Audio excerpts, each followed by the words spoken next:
Okay, back from recess, we'll go into our town meeting. We'll do a roll call, please. A. Pasanello. Here. Pater. Here. Morrison. Here. Schneider. Here. Ramirez. Here. Gallagher. Okay, next on the list is a Pledge of Allegiance. We have the Girl Scout Cadet Senior Troop from 1812 here. We'll let them start off the pledge.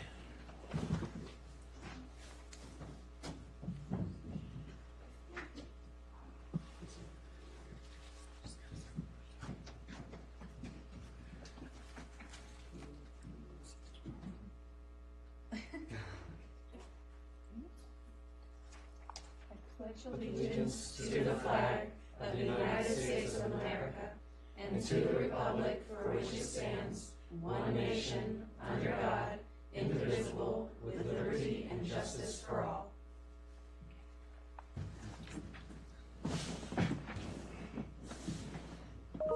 Thank you. Thank you. Next on the agenda is the invocation. We have Reverend Tim McGowan here from Living Hope Evangelical Presbyterian Church. It's a mouthful, right? I've been stumbling all day. I don't know what it is. That's all right. Let's pray. Welcome. Thank you so much. Almighty God, we want to pause and thank you for this day. We want to just take a moment and thank you for our lives and our families, our health. We want to offer our thanks for our town, our state, and our nation. Thank you for the freedoms that we enjoy of speech and press and assembly and religion. And we thank you for the rule of law and the liberty to practice or not practice these things as we choose without fear of reprisal. We thank you for the material blessings that we enjoy and make us mindful and supportive of those who aren't so privileged. Lord, tonight we just would pray for peace. We think of the Middle East and Ukraine and other places. Lord, in particular, we would pray on this night of Holocaust Remembrance Day of Yom HaShoah, Lord, for those who feel threatened because of their ethnicity or their religion. We just ask, Lord, you would make us mindful of being people of peace. We ask for unity in a nation where we see great division. Thank you for our town council, and I pray that as citizens of this community, they would help us to love and serve those around us, even those with whom we disagree. I ask all this to promote the common good in the name of the one I serve, Jesus Christ. Amen. Thank you. Next on the agenda, Community Spotlight. Is Nadia Stewart here? Ah, there. Welcome. She gets to talk about the community gardens. Hi. It's nice to see everybody.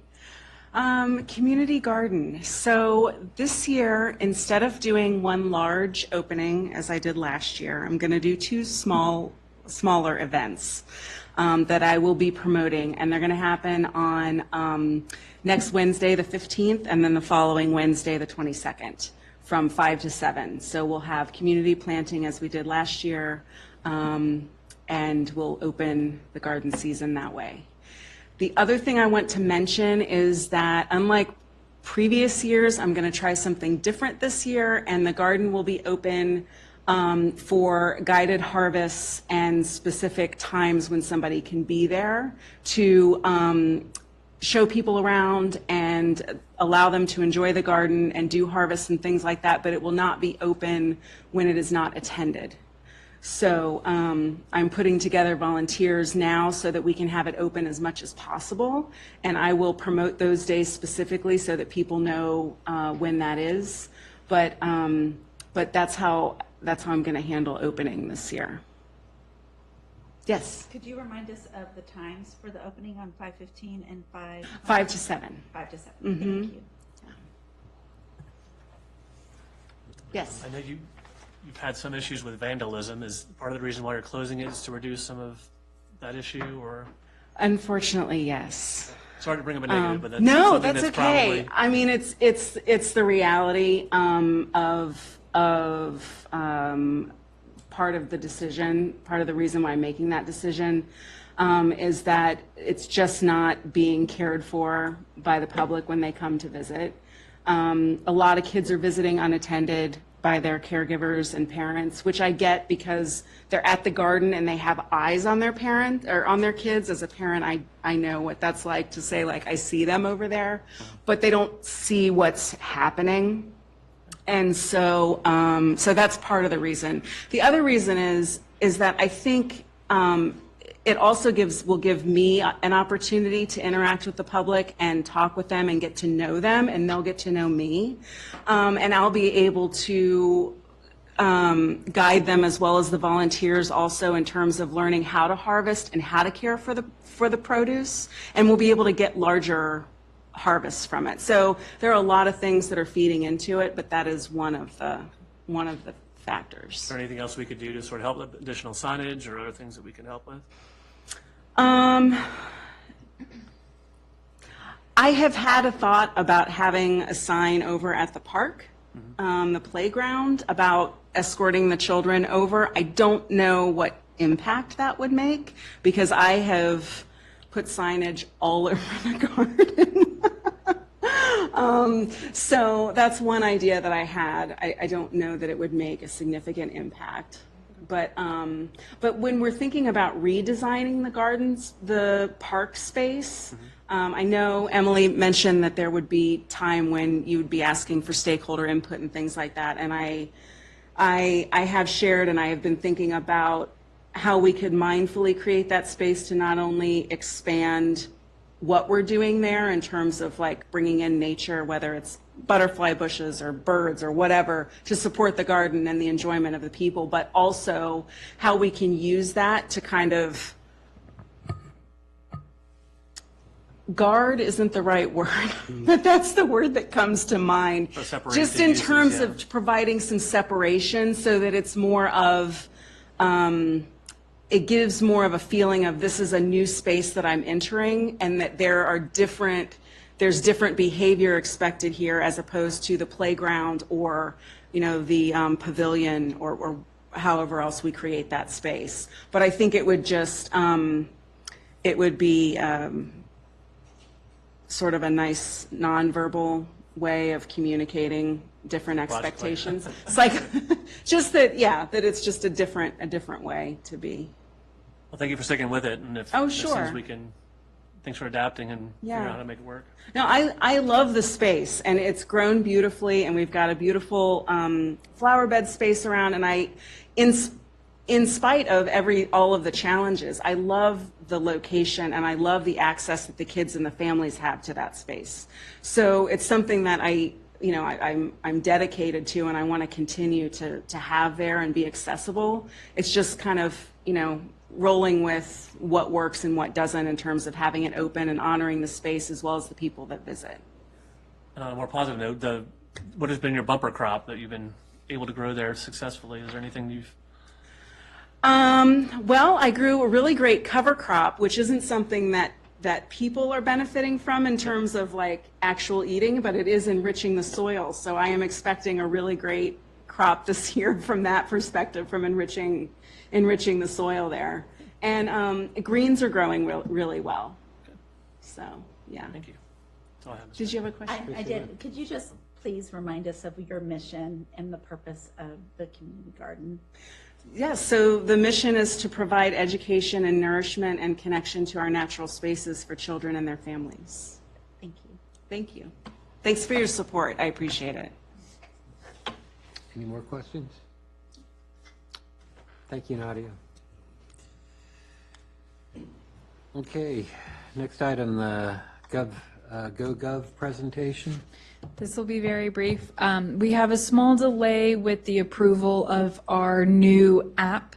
The app has to go through both the Apple App Store as well as the, I think it's Google Play App Store. So we are waiting on one of those approvals. We'll have a full presentation ready for the council at our June regular council meeting.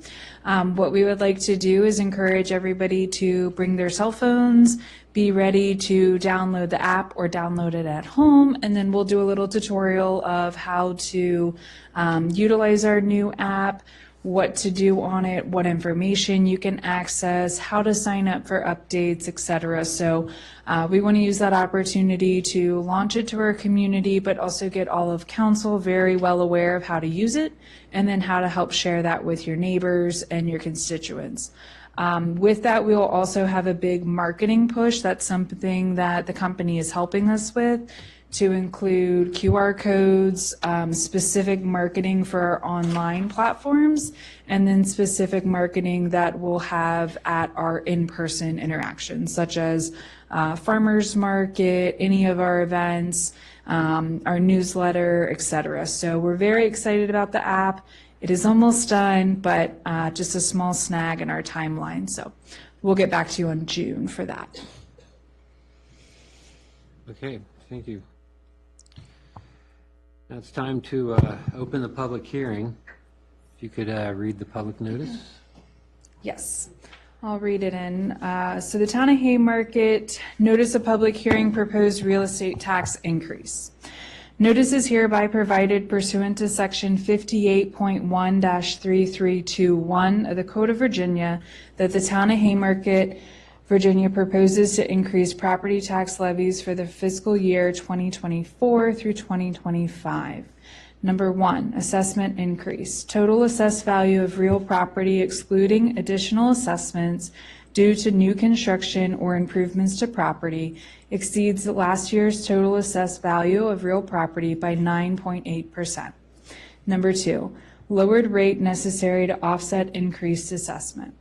The tax rate, which would levy the same amount of real estate tax as last year, when multiplied by the new total assessed value of real estate with the exclusions mentioned above, would be 0.101 per $100 of assessed value. This rate will be known as the lowered tax rate. Number 3, effective rate increase. The Town of Haymarket proposes to adopt a tax rate of no more than its current rate of 0.111 per $100 of assessed value. The difference between the lowered tax rate and the proposed rate would be 0.010 per $100, or 9.9%. This difference will be known as the effective tax rate increase. Individual property taxes may, however, increase at a percentage greater than or less than the above percentage. Number 4, proposed total budget increase. Based on the proposed real estate tax rate and changes in other revenues, the total budget of the Town of Haymarket will decrease last year's by 7.3%. A public hearing on the increase will be held on May 6th at 7 p.m. in the Haymarket Town Hall. Okay, now we're open for citizens' comments for this public announcement. Do we have any citizens out there who are would like to speak? Okay, was there anything emailed in? No, sir. Okay, on that notion, do I have any objections to close the public meeting? Okay, we'll close the public hearing. Go on to our next agenda item, which is citizens' time for the town meeting tonight. Do we have anybody in the audience who would like to comment?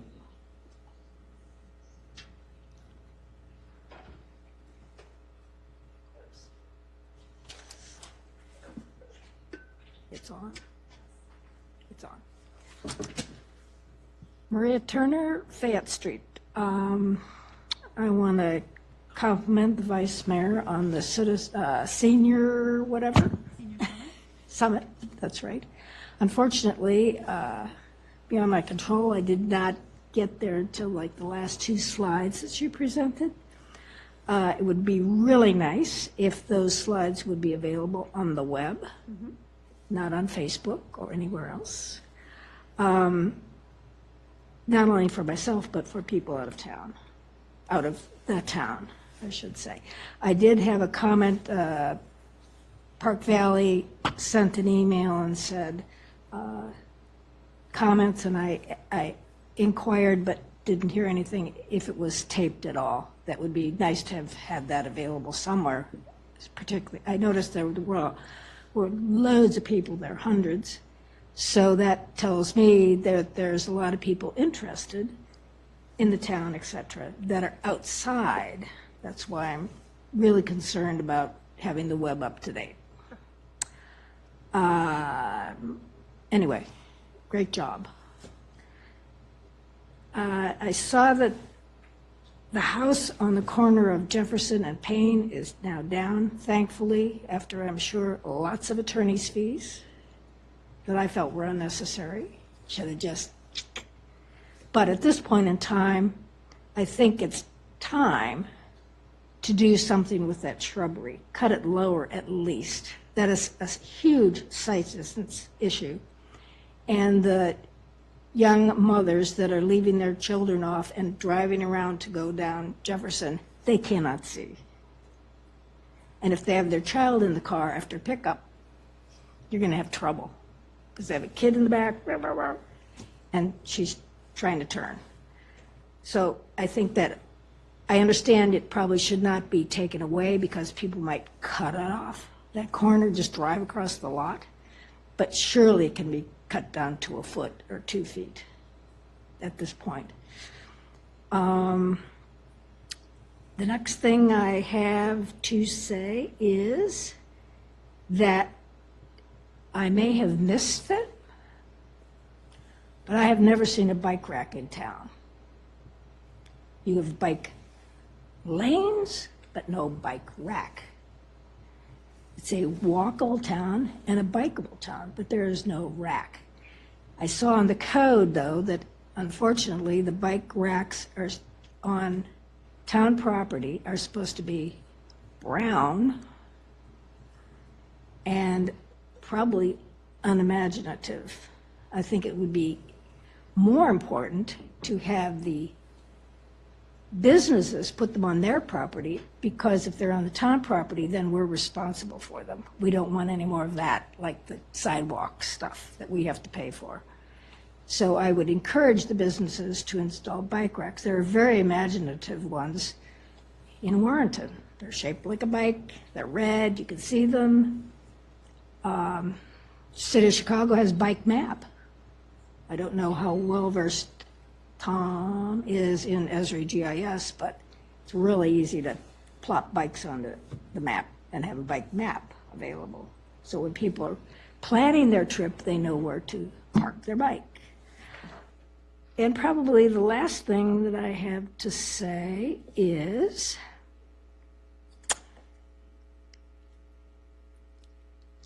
I think it's called Beverly Mill Road. When you go down 55 and then you make a left and they go up to 29, on that road, in the middle of the road, there's like this rumble strip stuff, so that if you cross the lane, you get a heads up. It's also on interstates on the edge. I would like the town to pursue having that on the arc on Lower Fayette as a heads up. There has been, years ago, 2 cars that have gone over the embankment and one actually hit the house that is on the south side where there's like a lot of little houses. One actually, there was a head-on, and the car was actually up in my front yard, backed up against the maple that's there. And 2 weeks ago, school buses were going, and at that curve, they almost hit each other. It was like 8:30 in the morning. The next week, same thing happened. My neighbor was walking her dog from behind. She goes, "Oh my God." Well, the one bus driver has now when she rounds the corner coming north, beeps her horn. And I heard it today, I was not outside. And I think that if there was that rumble strip, if you will, you know what I mean, it's like this, it's as wide as the yellow line, and you hear this noise vibrating when you cross that line. If VDOT could have that for a period there, I think that would be great. I know that a previous town engineer had suggested that it be yellow striped. I don't think that's a good idea. I think my neighbor, her parents come and they have to park somewhere, and that yellow strip would go beyond and would disallow a lot of parking that happens, whether it's be tree trimming people or whatever, that they have to have somewhere to park. So I think that strip, that noise strip, if you want to call it, I can't remember the name of it, was in place there. It would help a lot. But the fact that the school buses, I thought, oh my God. And the line of sight on my property is clear. It's just that I could take video from my living room, and those cars, honest to God, that are coming down Fayette to go to Jefferson, they're almost riding the curb on my side. They're that clueless. That's all. Well, thank you for your time and comments. Anyone else in the audience? How about via email? Okay. Next agenda item, consent agenda. Is there anything that anybody wants to pull on the dais? Mary? Yes, may I please pull the community outreach liaisons report, please?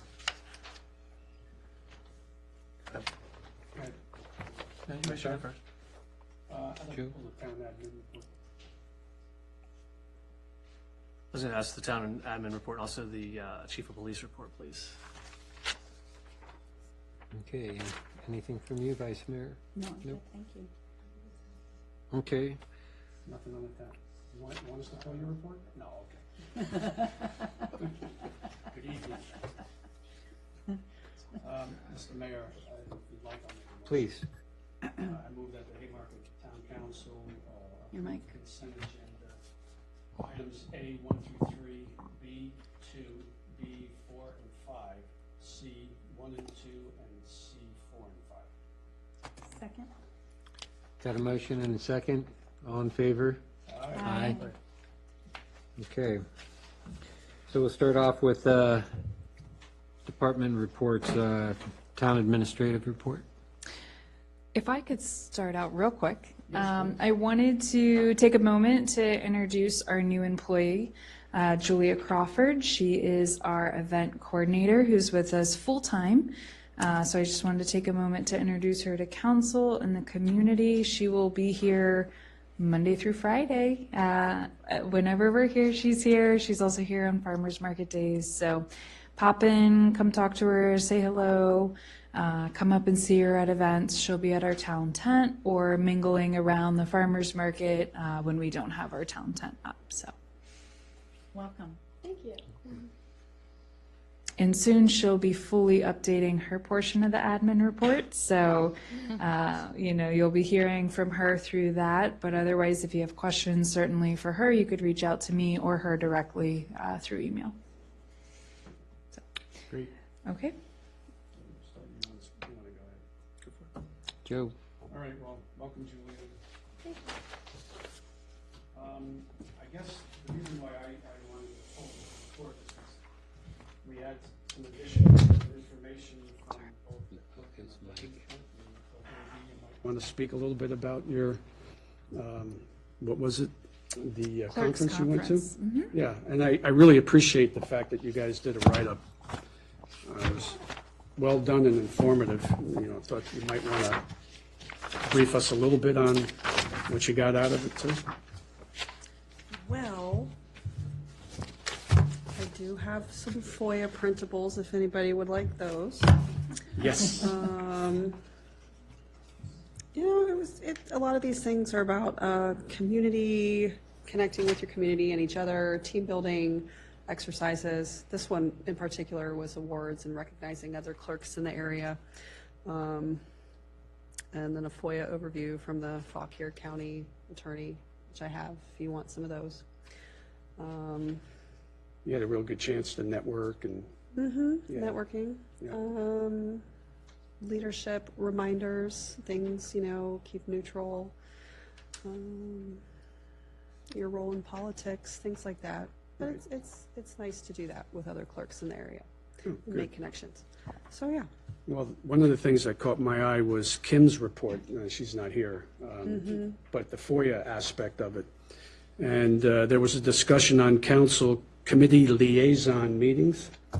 So that might be something we might want to do relative to, if we're meeting on a regular basis, that even though there are two council members meeting, it should be publicly noticed, but minutes need not be taken. Has staff talked about that at all, perhaps? Yes, so. That's correct. Yeah.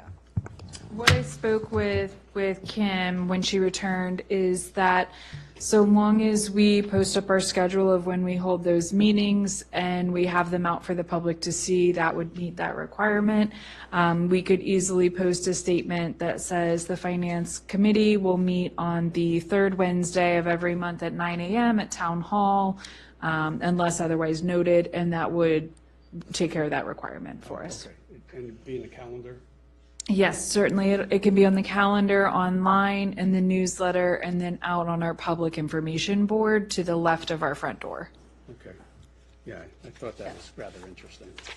Yes, you can notice it, but you don't have to do minutes. Right. Like I wouldn't have to be present. Right, good, excellent. Well, I really appreciate what you guys did.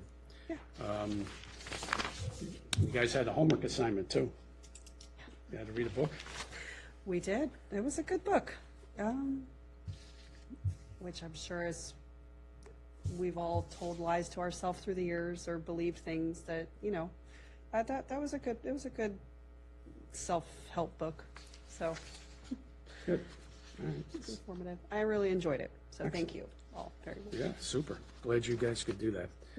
I mean, overall, I appreciate this report this month, Town Manager. It's very good.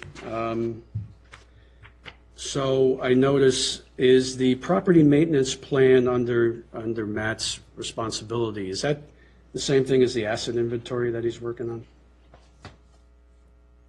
Yes and no. So Matt and I are working on our general property maintenance priority list and what we're currently faced with and putting that into a cycle. So there are portions of that are going to overlap into the asset inventory, but there will be other assets that are not routinely maintained by Matt just because they don't require that routine maintenance, or it's something that's a bit longer term. So he and I are actually sitting down tomorrow to keep flushing through that asset inventory list, and we hope to bring it up to council for you guys to take a look at soon. But we do, of course, need to also get with Chief to figure out on his side of the office what his assets are and document those appropriately as well. Okay. And by the way, Chief, thanks for the summit, too. You had a integral worries. part in Yeah, that. that was amazing. Yeah, Glad you guys were there. yeah. The personnel manual, how's that going? It is currently with the attorneys. We have released them to proceed with making the edits as discussed with staff in February of this year. Okay. Anything else you want to? We officially kicked off our farmers market season this past Sunday. We held our Mother's Day market. I think despite the rain, we had a nice little turnout. I know Mayor was there to hang out with Julia at the town tent and answer questions from citizens. And then generally speaking, we had a ribbon cutting in April for Kai Salon. I know Tracy Lynn will go over this as well. And then we have an upcoming one. And then the only other reminder I have for council is please confirm if you're going to go to the Small Towns Conference. I have not heard from 3 of you on the dais. I won't point you out.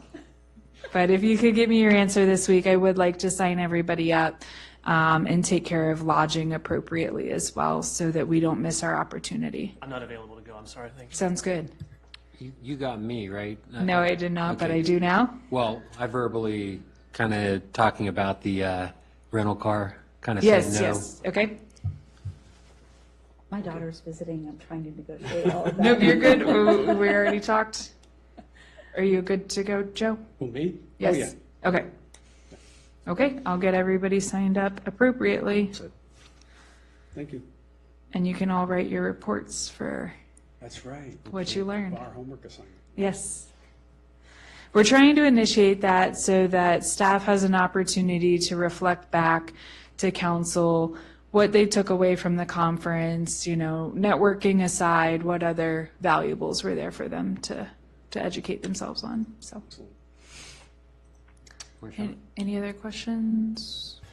I just had an easy one. So I checked with the registrar today. We only have 2 candidates for town council signed up. So far. So far. We should be encouraging the largest slate of candidates. We don't want to have a list without candidates. So wanted to ask, I know we've already posted once on the Facebook page how to run for council. I was going to ask if we do the town tent, if we could have some literature on Good idea. how to be part of the town council. I am not running again. So we fill one vacancy. And just with all the new residents coming in, I think it's important we try to cast a wider net. And if not for council, maybe some of these committees, ARB, Planning Commission, BZA, we may be able to, folks may not be inclined to jump into the deep end on a council position, but if we're able to let them know that other positions are available. So with the Facebook post, with June 18th is the deadline. So there's ways to strategically post it on Facebook, I don't know, 3 weeks out, 2 weeks out. I'll leave it up to your discretion on how to do it, but if we can. We'll assign it to Julia. She got us Okay. in so she can schedule posts, so we will take care of it. That's all I had on that, thanks. You know what? Can I follow up on that? I mean, because that's really important. And I'm wondering, the latest newsletter, did we have anything in there on that? Yes, we did. We did. Okay, good. That's good. I couldn't remember. Is this something we might want to do a mailing on, just to see if we can spark some interest? I agree with Marchand. Postcard. I would say that's at the council's discretion. It's not something we've done before, so that's at your discretion if you would like us to do that. Yeah, somehow we have to get the word out. What do you guys So think? maybe we can highlight opportunities, like what boards we have. Education at the bare minimum. We could also cite our meeting times, so maybe we can get more involvement. Okay. Is Anybody have thoughts everybody about in that? agreement on that? Outreach? So we got a direction, As any community objections? outreach- Yeah, as community outreach, I think that any form of communication, especially since we have so many new residents that might not, I mean, brand new built homes, so they have not been established constituents of ours since the last election, letting them know that what our terms are, election dates and like polling places for us. I think that information is really important to share, and maybe we can include something about registration as well. Okay. Good idea. We'll ensure we have the funding. Oh, I think we can find the funding for that. What do you think, Roberto? You think we can find the I funding? think we I have it in our apologize, I just created an postage attachment and- for you. No, it's okay. The postcard, I think like an orange postcard, or something that gets people attention probably. It'll be a good opportunity for staff to work on. QR code. QR code? QR code. Yeah. Or other things. Okay. So, any objections for the direction? Nope. Okay. So directed. Okay, are you done, Marchand? I'm done with the admin report, yes, sir. Okay. I have one more thing to add. It kind of reflects on Marie's shrubs on Jefferson and Payne. Have we approved and totally taken care of the siding with that downing of the building yet? Or can we kind of communicate, wow, we were thinking that some of this could go too? No, And then everything's- negotiate if we need to do it through our maintenance personnel or have them do it? No, everything's been taken care of and released. That I do believe the property owners were going to settlement early this week, but we will reach out to them and ask them to please take care of it, or the new owner appropriately. So we will take care of that. Okay. Can I follow up on that? I mean, Please this do. might be a good opportunity to talk about it. I mean, they did a great job in cleaning that property up, and I agree with Ms. Turner as well about the bushes. It's very constricting, and it kind of pushes you out into the flow of traffic. Is there a possibility or some way that we could move that sidewalk on the inside of the poles? And, I mean, it would be on their property, but maybe perhaps as an easement or something to that, we could relocate that sidewalk? It would be a lot safer, I would think. Maybe think about doing that in the program, our capital program or something. We can certainly put that in the capital improvements plan, and then we should also put the missing link on Fayette Street of a sidewalk in there as well, that Ms. Turner has brought up at previous meetings. And the rumble strips. And the rumble strips. Sorry, Joe, you made me think of something else. It's still our residential, right? That's correct. So And if there it's will, commercial, we could pull that in through a site plan. As part of the subdivision ordinance, they were required to put in sidewalk. But if they're residential, I don't think a residential unit would be required to do the sidewalk. residential units are required. At this time, I don't know if the new property owner will be coming in to tear down the other house and do a total redevelopment, or if they're just going to utilize the property with the second house on the unit, on the parcel, and then maybe working in the side yard to do an accessory structure, landscaping accordingly. So we'll get in touch with the owners, have the conversation, and see what they're proposing. So there might be another opportunity to capture that through another land development application. Okay, thanks. Yeah, that's a good idea. So we good? Yep, we're good. Thank you. Okay. Make note, we can bring up more discussion on that in the strategic plan item later on in the agenda. Okay, next report, the police report. So I had mentioned, I believe it was last month, talking to Chief about reporting. He and I sort of spoke during the break. My point was if a lot of the reporting that or data sets that we've asked for, I think had to do with when the transition was happening between the two chiefs, and we were incurring additional costs and adding additional personnel. So the suggestion was if there's data collection that's becoming overly burdensome to administer, that maybe we can relieve some of that burden. But Chief, tell me if I'm wrong, but from our discussion, we felt that it was a reasonable staff ask right now with all the information that we're asking. So, but that was the extent of it. If it becomes unreasonable, let us know, and we'll try to glean it down. So you and I had this discussion as well, is that a lot of that information you do need for your grants and other types of things that you are required to report as part of the state, I imagine, so. Yes, some of the data points are relevant to grants and other reporting aspects in law enforcement, but and then some are just specific sets that the council would want to review or look at or monitor that we're doing.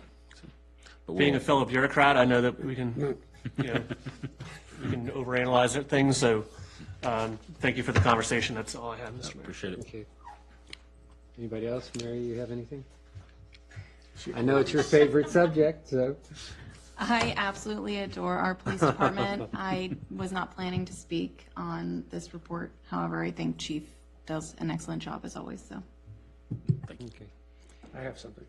Okay, go ahead. Might as well, it's open, right? Yeah. I want to give Chief an opportunity to talk about some of the initiatives in May. Gotcha. Well, we're rolling down to those right now. Yeah. As far as events and things that we have going on, obviously, we just finished up a very successful senior summit for our first one. Great job. Everything came together really well. We did have an overabundance of people. It was a ticketed event, but we wasn't turning people away. We just needed to set our amount to make sure we had enough food, which very thankful for the town manager and the vice mayor for getting rooted in the town, involved in that, which was a very successful lunch. But we maxed out our reservation list a few days before the event, plus had more come. We had another 70 vendors. Well, let's call it 59 vendors, but 70 to 80 people with the vendors. So very successful, very engaging, very well received. So we're already in planning stages for next time. Next year, we want to make it bigger and better. And we've been getting nothing but positive feedback from our evaluations that we sent out. So very, very good event. And then we obviously are taking part in some DMV grant initiatives and national initiatives such as impaired driving enforcement. We're going to be involved in the Relay for Life next weekend. Then we have our Click It a Ticket initiative, May 13th through the June 2nd, which, obviously kicks off the day after Mother's Day. So we're already doing got some social media posts scheduled for that to make sure that people are buckling up and they're there for their mothers come this Sunday and next year as well. Torture Run will be coming up. As you know, we'll have our kickoff meeting with that here in a couple of weeks, and then that'll be probably sometime in early June, and then we're gonna keep on kicking out there and doing what we need to do. Super. I was really happy to see number 13. The Impaired and Driving Enforcement Initiative. Yeah, do you have anything you want to share about that, some of the results, or? Well, results I haven't compiled them as of yet because we just finished off that initiative actually today. Yeah, that's right. So, but no, we had a couple of guys, and Donald was out last night as well. And I haven't got his stats yet either for last night, but doing our thing and making sure that we keep the town safe, and we try to keep impaired drivers off of the road while we're educating them to make sure that they get a designated driver. Obviously, we had Cinco de Mayo and some other events here early, and then we're coming up on the end of school year, and we just want people to buckle up and not be impaired and make sure they get to their destination safely. So just to follow up on impaired, the definition, does that also include distracted driving? Well, part of it does, and we did do some distracted stuff. We do have some distracted stuff coming out this week as well on social media. But it does. It is an impairment, in other words, it takes your attention off of the road. So whether it be drugs or alcohol or distracted driving or drowsy, we've done drowsy driving a couple of weeks ago. All of it impairs you to a point to where, you could cost yourself your life or somebody else's. I think maybe 4 days ago, I was reading it in a crime briefing. I think Prince William County or Manassas PD had a death-related fatality due to drunk driving just a few days ago. So oddly enough, and ironically enough, the very week that we're having those initiatives locally and in on a state area, that we still had a death just a few miles away from the office. Well, thank you, Chief. Appreciate it. Keep doing our best, my friend. Everyone good?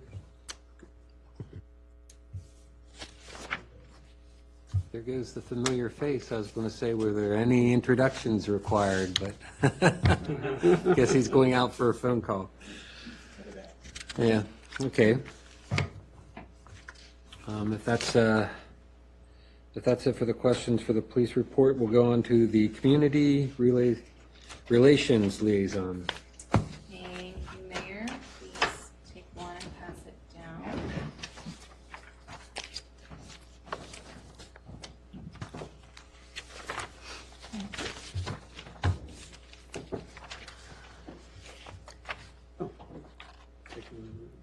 No, you got that one. And then there's another one here. 2 pages. Yeah, I think this was just stapled down. Oh, good. Okay. All right, council. 1 second.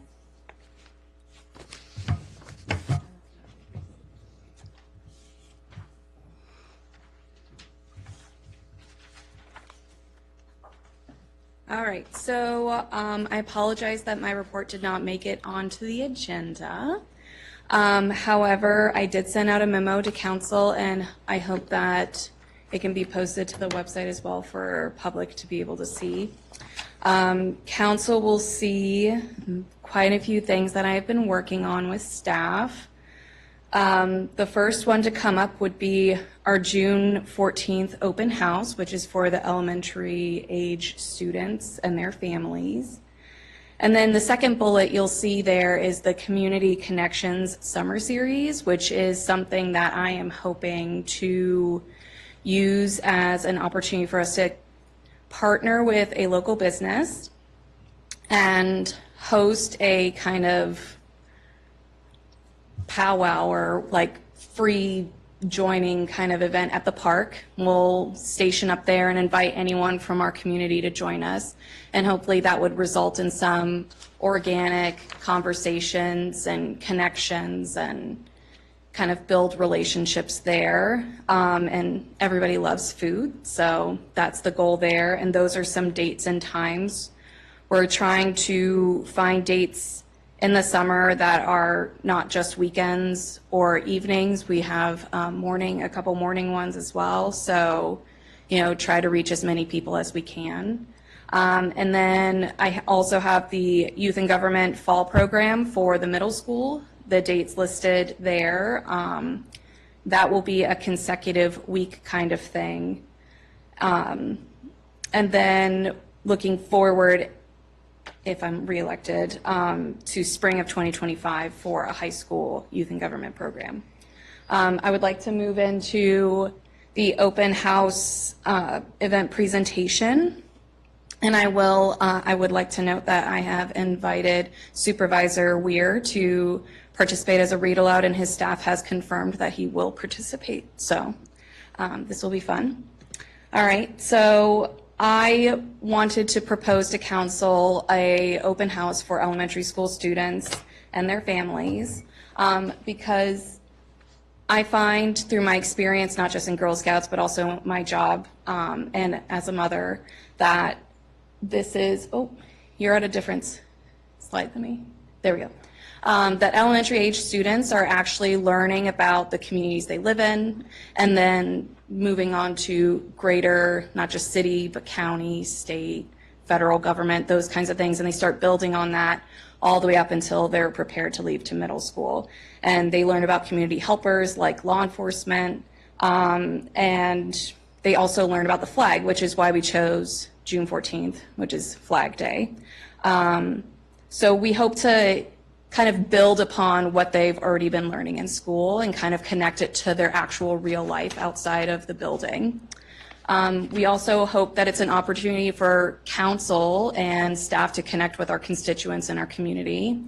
And again, allow for more organic conversations like my summer series that I'm interested in proposing as well. Communicate. Obviously, the more you see people, the more you can converse and share ideas. And, it might not just be news of things that are happening, but, events that are coming up. And they can also bring things to us, which I think is something that we always really, really want to have, is for people to share feedback with us. So this open house would be an opportunity for that, not just as council, but as staff. They are connecting and communicating as well. And then also this could allow for our local businesses to see an influx of families as well, which, we're trying to touch base with some businesses about setting up specials for the families or different menus, that kind of thing. And lastly, I put empower because I feel like I saved the best for last. I really, really find it important that we empower the youth of our generations or, whatever of our world to really find government comfortable and tangible and something they can influence and participate in. So that's,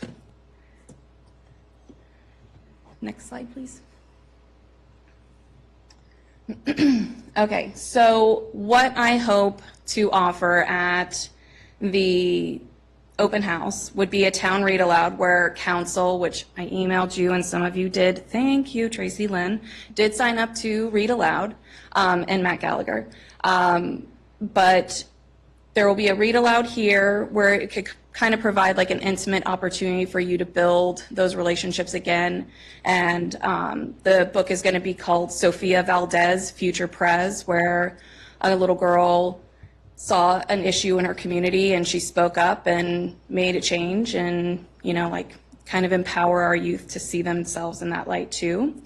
We'll have a police department tour, which Chief will invite small groups of our visitors to come.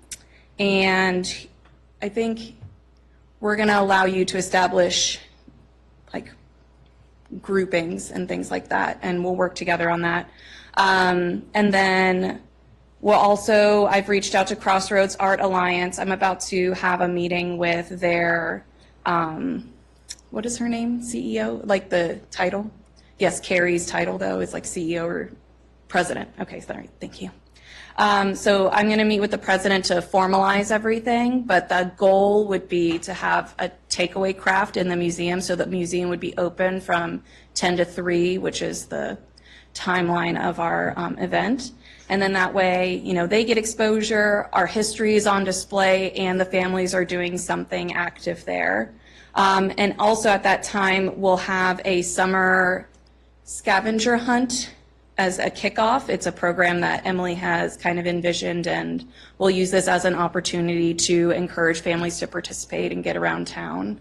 If you have questions about that specific program, Emily is the expert in that. And then I have other offerings. I was hoping we could maybe do a drone presentation. However, I learned that that is not doable due to staffing because the trained drone person has a trip planned. So that will be next off. But we did invite the Prince William County Library, Prince William County Parks and Rec to have tents here and communicate their summer offerings and fun things like that. And then also some goodie bags for the people who come and check in at our tent. It's just kind of like a little takeaway for them, to include a book that our wonderful chief helped co-author about community helpers. So it's just such a perfect tie-in. All right, so I wanted to be transparent in terms of demands, not just on finances, but the reality and totality of it. So I envision the demands on the PD would be pedestrian safety, the tour itself providing that experience, setting up signs and cones for events, and then also having a car on display, setting that up and ensuring that that is safe and accessible to children. And then demands on staff, obviously marketing, the scavenger hunt, which is a summer-long program, which is not exclusive. Oh, I apologize. The scavenger hunt, which is not exclusive to this event, but something that staff would be responsible for throughout the summer. The tent, the day of, hosting that, setting up and breaking down. And then I decided to kind of give a visual for the financials that I envisioned, the financial impacts, right? So I was trying to think of what kind of line items we could pull from for these fundings. And I just kind of, this was my brainstorm effort, if you will. You'll notice here we have council with the read aloud, and then we have the events kind of line item where the goodie bags would take a decent chunk. The handouts, which are already kind of like already created, correct, Emily? Yes, there's these really nice brochures, if you notice, in the foyer here. There, they have a list of our businesses and a bit about us as a town. So I put that in that bubble, and then marketing as well could be part of the events. You'll see up at the top, we have tourism, which obviously I envisioned would be the scavenger hunt, the reward shirts, like the passports for the scavenger hunt, the reward shirts, and then marketing as well for those things. And then over here, the police department, obviously pedestrian safety, having them physically here and our officers working and ensuring and engaging with the pedestrian safety piece, but also at town hall. That would take up some cost, and then also the time to set up and break down the cones. And then down here in staff, obviously, our staff will be doing work, our full-time events coordinator here, will be essential with like meetings with me in particular for preparations, and then also having 2 staff members present at the tent day of. Okay. Next slide. All right, so the financials. So here I have listed some items that are going to be on that second page that I handed out with the memo. The first and most expensive piece would be the book that we would give out as part of the goodie bag. We are getting a discounted rate, but that would be the cost and the greatest cost there. I also have listed here the scavenger hunt reward shirts and the scavenger hunt passports. However, again, they're not exclusive to this program or this event. This is a summer-long program that I just will be kicking off, but I did want to capture that finance piece for you guys. And then the goodie bags, kind of like the fun little things for the younger kids, that would also be included with the book. And then a fun popcorn machine, which would not be event specific. It would be something reusable for all sorts of events, like our summer concert just 2 months after this event. And then you'll also notice that I have two people here. It's the 2 staff members that I would need to staff the tent. And then the 5 to 7 days of work for preparation, meetings, those sorts of things of the events coordinator itself. Herself. Sorry, you're not in it. All right, next slide, please. The next question that I'm sure everyone has is about sponsorships to kind of curtail the costs. At this moment in time, we did not secure any sponsorships. However, if council wishes sponsorships to happen, that would be an additional task on staff.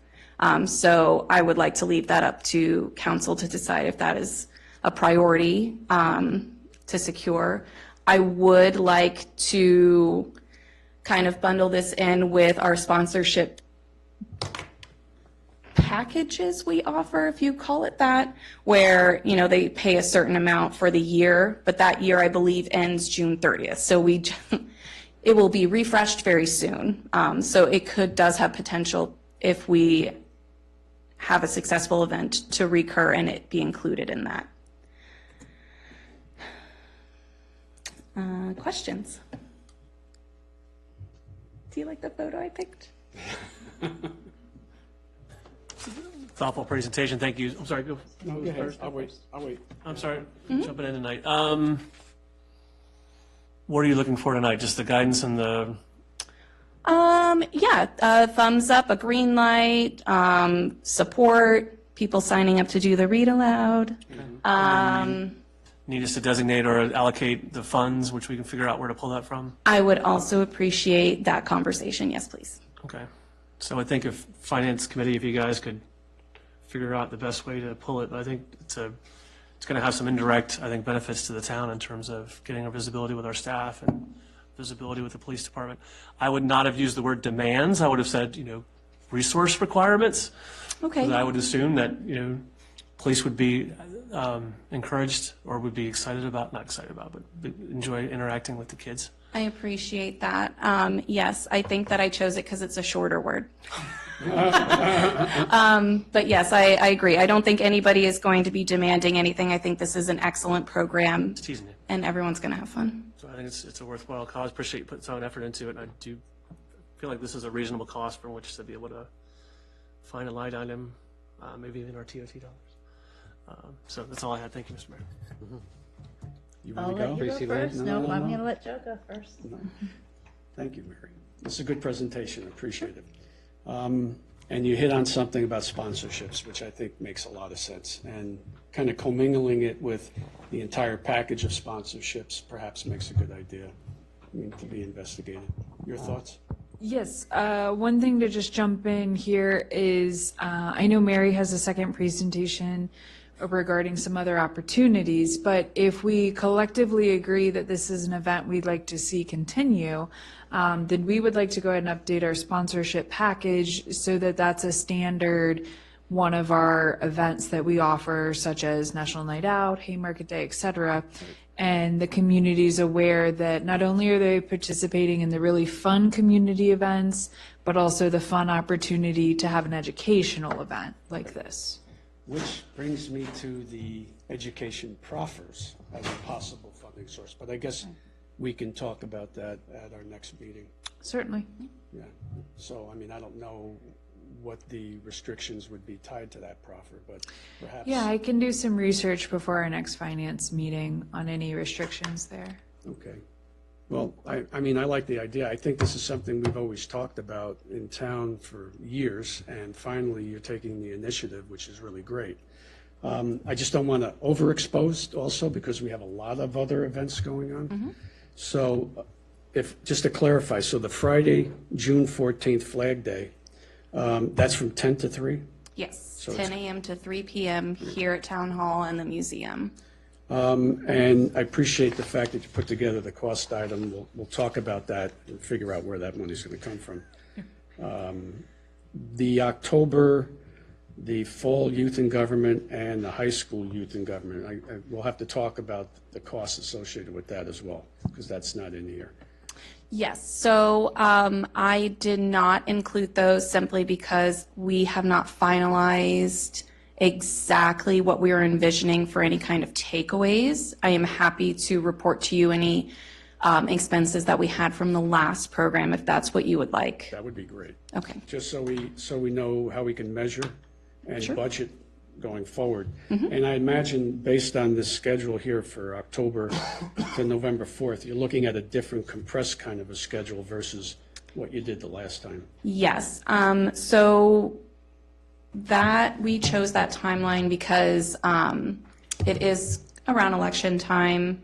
The conversation is pretty relevant, but also there are a couple of days off from school to allow us to kind of support the participants further that we could not accommodate when we met Monday evenings before meetings, especially when they held their own work session. We found that they came up with different concepts that maybe staff needed to go back and research, or council members also needed to research before speaking to it at their formal meetings. So we were hoping to have a daytime portion here at the town hall and sit down with them and answer their questions or help them research their answers, just to kind of facilitate a more meaningful conversation.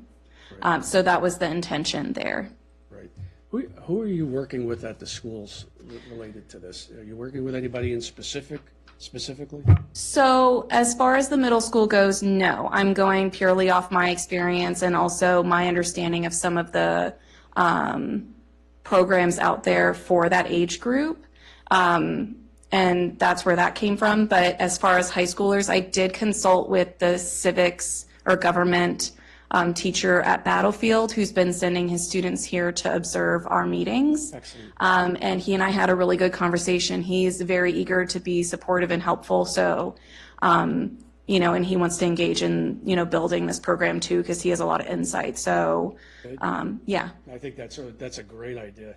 And so he can maybe help with curriculum kind of stuff. And Yeah, he gave me a bit of guidance. He did say that the middle school program was actually very appropriate for high school, considering like the engagement he sees in school. But he did kind of guide me in terms of what kind of topics or discussions like budget, the federal government or like cooperative governments where, we work with Prince William County. So kind of showing that cooperation between governing bodies. between agencies. And then also citizenship. So being an informed citizen and that kind of thing. And how things work, right? Like, Yes. how do you manage yourselves, like Robert's rules, things like that? Yeah. And that I mean, it's a 300-page book. Yeah. But you got to distill that down into the basics, I would think. Yep. Yeah, Yeah, I think we created a cheat sheet. We really started from scratch this past program, so we have a bit of that already established that we could build off of. Yeah. I think I really do think it's a good initiative, so. Thank you. I thank you for the presentation. Yeah, thank you. Does anybody have any more questions? Oh, yes. Tracy wins. So first of all, thank you very much for putting this together. You're welcome. I think it's not only informative for all of us, but for everybody out there. I did have a couple questions. Yes. So you already know I'm very much supportive of this program and moving forward. I think anytime, this is going to be my little soapbox, anytime that we can get our youth to be passionate and informed in regards to politics will drive the voting turnout. And I think that that's really important. So your voice matters, please vote. Yep. So I do believe that the more educated you are, so that's great. I would like some clarifying numbers maybe in regards to, and I don't expect it to be tonight, but in regards to the actual hours that we would want staff and PD to put into not only the event, but what the planning purposes might be. So that we can then have an understanding of what we're committed to. Sure. Okay, so if you're saying, I mean, I'll volunteer, but if I say during the program planning, I'm going to commit to 10 hours a week, that kind of thing is what I'm looking for, just because I know that we have a lot. And then what would you want from us in addition to reading or whatever? Yeah. So like an hour kind of thing. Are you looking for, I'm sorry, did you want staff time counted Just to have a better or? understanding of when we're planning the event. Uh-huh. So we're going to have meetings once a week. Okay. So that'd be an hour a week. And then based on that planning hour, what is it that we're expecting the staff to do from that? How much time do we think that's going to take? So like out of a 40-hour week, we would say we're committing 10 hours to this event during this time. Right. Okay. Yes. I feel like I tried to kind of capture that a little bit, maybe not to that degree of specificity. Okay. Simply, I did kind of put up there that we would need 2 staff members from 10 to 3. Right. And then the events coordinator would be planning, prepping, kind of involved in this program specifically, Right. probably about 5 to 7 working days total. That's what I was envisioning. If you would like more details in terms of what type of police resources we are using, I'm happy to sit down with Chief and kind of break that down as well. If you want a bit more in depth for staff, I'm happy to sit down with her as well. I don't know if.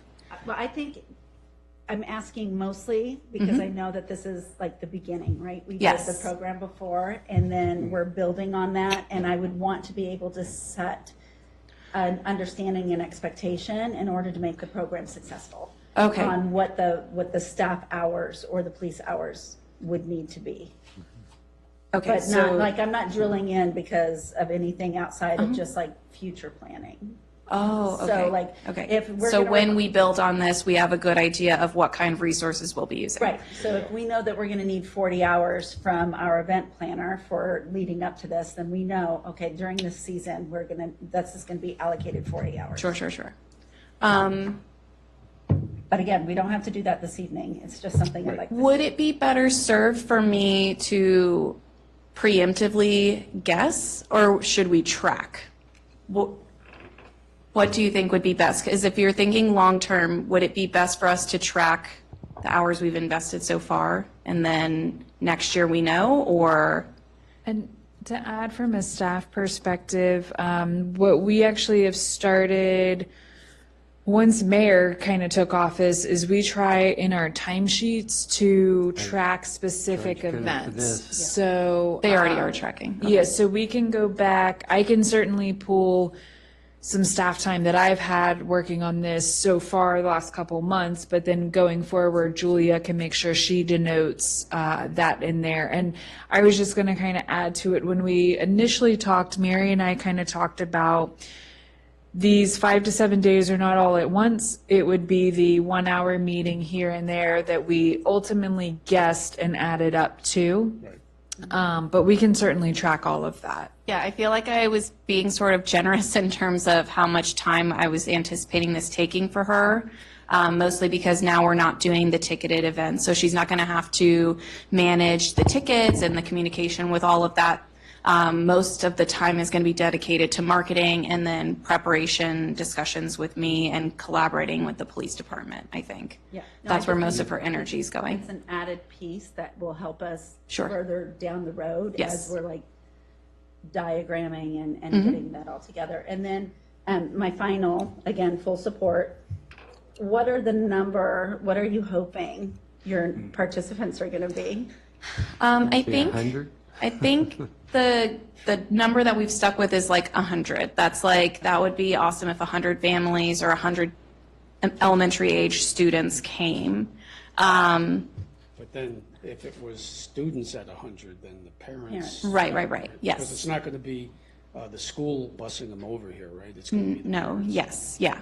So, I mean, I'm hopeful that over the span of the day, we will see at least 100 families, I hope. You know, like from 10 to 3, I hope that they come, they enjoy, they see, they sit and read with us and then go off. Or if this reading just started, they can go to the museum and do a craft and then come back. And, you know, I'm kind of just envisioning this easygoing but happy day. And,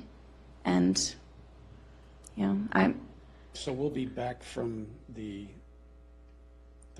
conference down in Yes, Roanoke. that will be at the beginning. yes, that's the 10th and 11th. That will be at the beginning. Tuesday, and we'll be back, so Julia will take the reins and do the work while we're gone. Okay, there you go.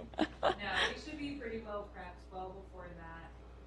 And our scavenger hunt we're working on actively as that separate programming, so. Cool. be ready. And I'm very excited about a popcorn machine. I'm not gonna lie. I feel like it will get a lot of use because we could even have it at the farmer's market. Yeah, a lot of our events, especially summer concert, it's sometimes fun to, hey, we could have a popcorn machine. We could have it for long council meeting nights. No, tease. We could have it for the mayor's table at the farmer's market. He Mayor can hand could out pass popcorn. some popcorn. Come on, get some popcorn. Walk with the mayor. Some with more popcorn. comments, walk with the mayor. The mayor with popcorn. A little red wagon. That'd be so cute. So are you done? I am finished. Okay. Thank you, Mary. I appreciate it. Piggyback on it, Roberto, charge codes. You can do a ballpark, then you could actually get a realization after the fact in which we can do a lessons learned for preparation of the next event. But at least we understand what this program is truly costing so that it's an easy budget every year. Yeah, I agree. And I do kind of want to say that I think this will be like the first event that our wonderful Julia will be hosting. So I think that this is a great step towards, you know, the summer concert and then Big Haymarket Day. I feel like this is a nice stepping stone. So I'm excited to offer this and work with her and like I'm learning with you. So although I'm pretty sure you've got this, I'm the one learning. So I appreciate everybody's input. I will sit down with chief and staff and hopefully they'll be able to report at the next finance meeting for you, if that's okay, or would you like me to formally address you? Well, I always, anytime that I get a chance to sit down and talk with you. But however, we Okay. can do it. at I the think next they'll be finance faster, meeting. Yeah. just because my schedule. I wonder if Chief will give us a town rate for his book. I think he did get us a discount. He did? He got us, yeah. So, all right, so my I did. next presentation is for the Community Connections Summer Series, which I had spoke about briefly and very generally. Next slide, please. I'm saying that the goal is in partnering with food businesses, we hope to entice community members to meet us at the park where organic conversations about our town can be approached. So again, like everyone loves food. So if we and a food vendor are out at the park and we're like, come meet us and talk with us, your kids can play, you can just enjoy this space.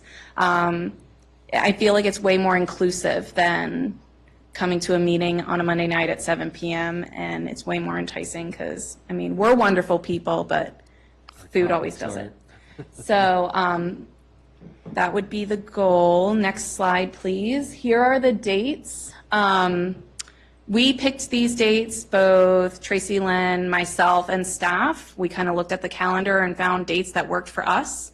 So again, we were trying to go for morning, afternoon, kind of weekday, weekend, kind of hopping around the calendar there to try and reach as many constituents and community members we could.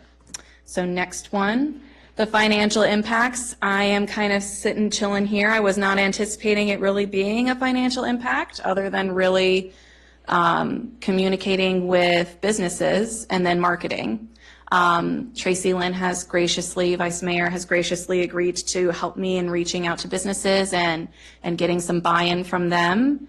And then really I would just need staff to share and help me communicate this to the public. So financial impacts are really none. This isn't something that would be staffed by staff. This would be council being present, which again, that's why I chose dates that worked for at least me. So next one.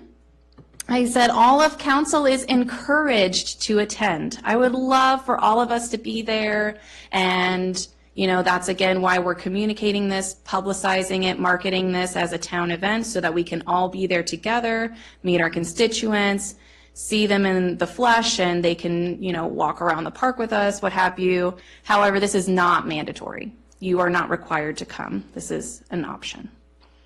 Next slide. I was thinking to some fun themes, so an ice cream social, coffee with council, and the Vice Mayor had suggested maybe doing Kung Fu tea if they want to sign on. Let's hope so. I'm speaking it into existence. Spill the tea, so just kind of fun play on verbiage there. But, you know, open to suggestions. I think we're trying to reach businesses that we have not participated with just yet, just to kind of round out our partnerships. Next slide. Questions? Yes, Vice Mayor. Real quick. No worries. It's not really a question as much as just a note. If we as council persons are going to participate, allowing like RSVPing so that if there's going to be more than one, the designated two that can meet at an event, that we're making notice of that. Does that apply to town-hosted events that we're publicizing and things? Okay. It's best to include it. It's not required because if we don't talk business, we're good, but it's best to be transparent to say, hey, we're going to have this event, even though it's not a business event, a town event. It is a community in which the council members will be meeting. Okay. For fun. I'm absolutely happy to. Yeah. I'm happy to email out to council and be like, hey, will you be coming? Or if staff can just send that quick email, and if, you know, the clerk can take note of who's coming. Do we have to post that? Post so-and-so and so-and-so will be there? Don't have, but just say, council was invited and will be attending. So could Okay. we go ahead and So do in that for terms all of- 3 dates, since we already know 2 of us are going to be there? Yeah. So anybody added? Okay. That would be Okay. my only. Perfect. thing, 'cause No, I yeah. will be there. It's important for when we're communicating this to the public. Yeah. Chief.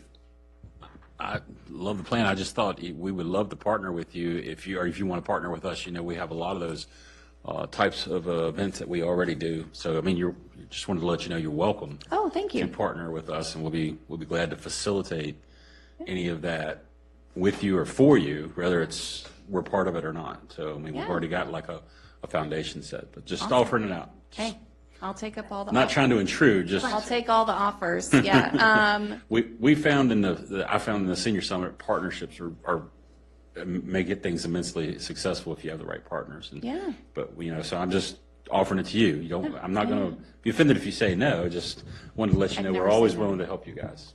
I'd never say no to an invitation from you. I appreciate that. Maybe this can be council incentivized, like council driven and kind of like a council initiative. That's the word I was looking for. And then if more than 2 of us are going to participate with you, we'll just make sure to communicate that with staff. And I'll touch base with you because my summers are much more flexible. So if any of your events line up with mine, I'll let you know and staff know. We so can they also can. make them line. So it's You're not a sweet. problem. Okay. Thank you. Noted. Thanks, Marshawn. Thank you. Sorry. I was just gonna say that I guess there's some nominal, gotta have trash cans, gotta clean out the porta johns, so there's some, Okay. probably I some appreciate that. easy, but that's just something we need to make sure Matt's available to, shouldn't be a problem, just a consideration we probably need to think about. Yeah, no, I love that. Thank you. It's a regular level of effort. What's that? Okay, cool. Yeah, yeah. Weekly, and it's a service, Matt doesn't do it. I just don't want anybody to. Thank he's cleaning right. porta potties. Oh, no, I didn't mean he was cleaning the porta johns. I'm just saying if we have a higher usage. Matt would kill me for that one. Even trash collection, I'm assuming something like that's still It's easy kind to of do, level of but- effort, Yeah. right? But it's just something we gotta be available. Yeah, okay. And I'll help with that too. What was that, Tracy? Sorry. Same outline on staff hours. Oh, yeah. So Okay. even though I don't think it would be much, Yeah. just to kind of have that again, so that we can propel the program. Okay. Yep.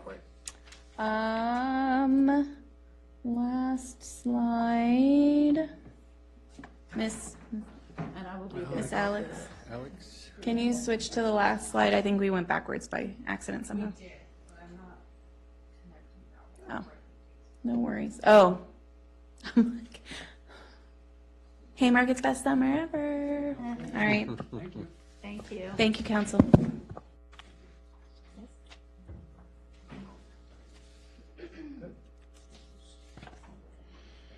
Okay, everybody complete? If I could get a motion to close these items. We'll wait for Mary to come back. Sorry, I'm just No, trying no, to take wrap time. this up. It's awesome, thank you.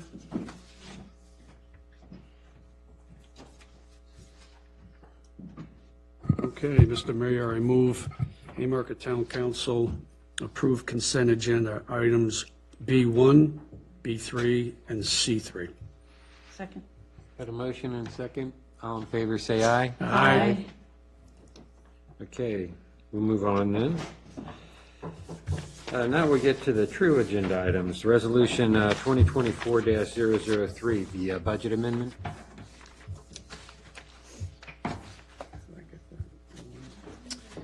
Council, so I have just placed, before the meeting started, a revision on this budget amendment.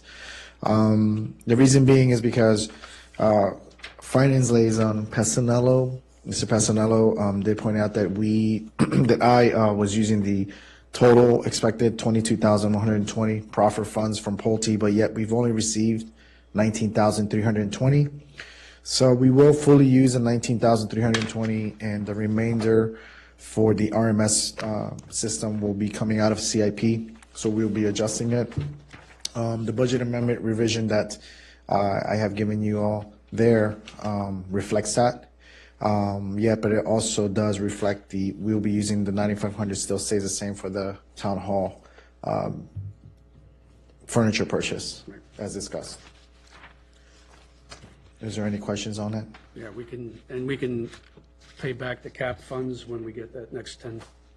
Sure, yeah. Yeah, okay. Yep. Okay. Yes, sir. One of the previous conversations about utilization of the proffer dollars, there was some conversation that we had to hold on to these funds and collect them all before we spend them. That was specific to the schools and and fire rescue, right? No, in theory, that was just more of a practice Okay. that the finance at the time, at the time it was Councilman Ware and Mr. Passanello, but in discussion with finance, because these, aside from the bigger portions, which is the school and education, obviously that's going to be handled a little bit different than these Yeah, those would items make here. sense to collect and then distribute those at once. Correct, Okay. yes. That's what I assumed was the differentiation. So Yes. Thank you. And you can't spend what you don't have.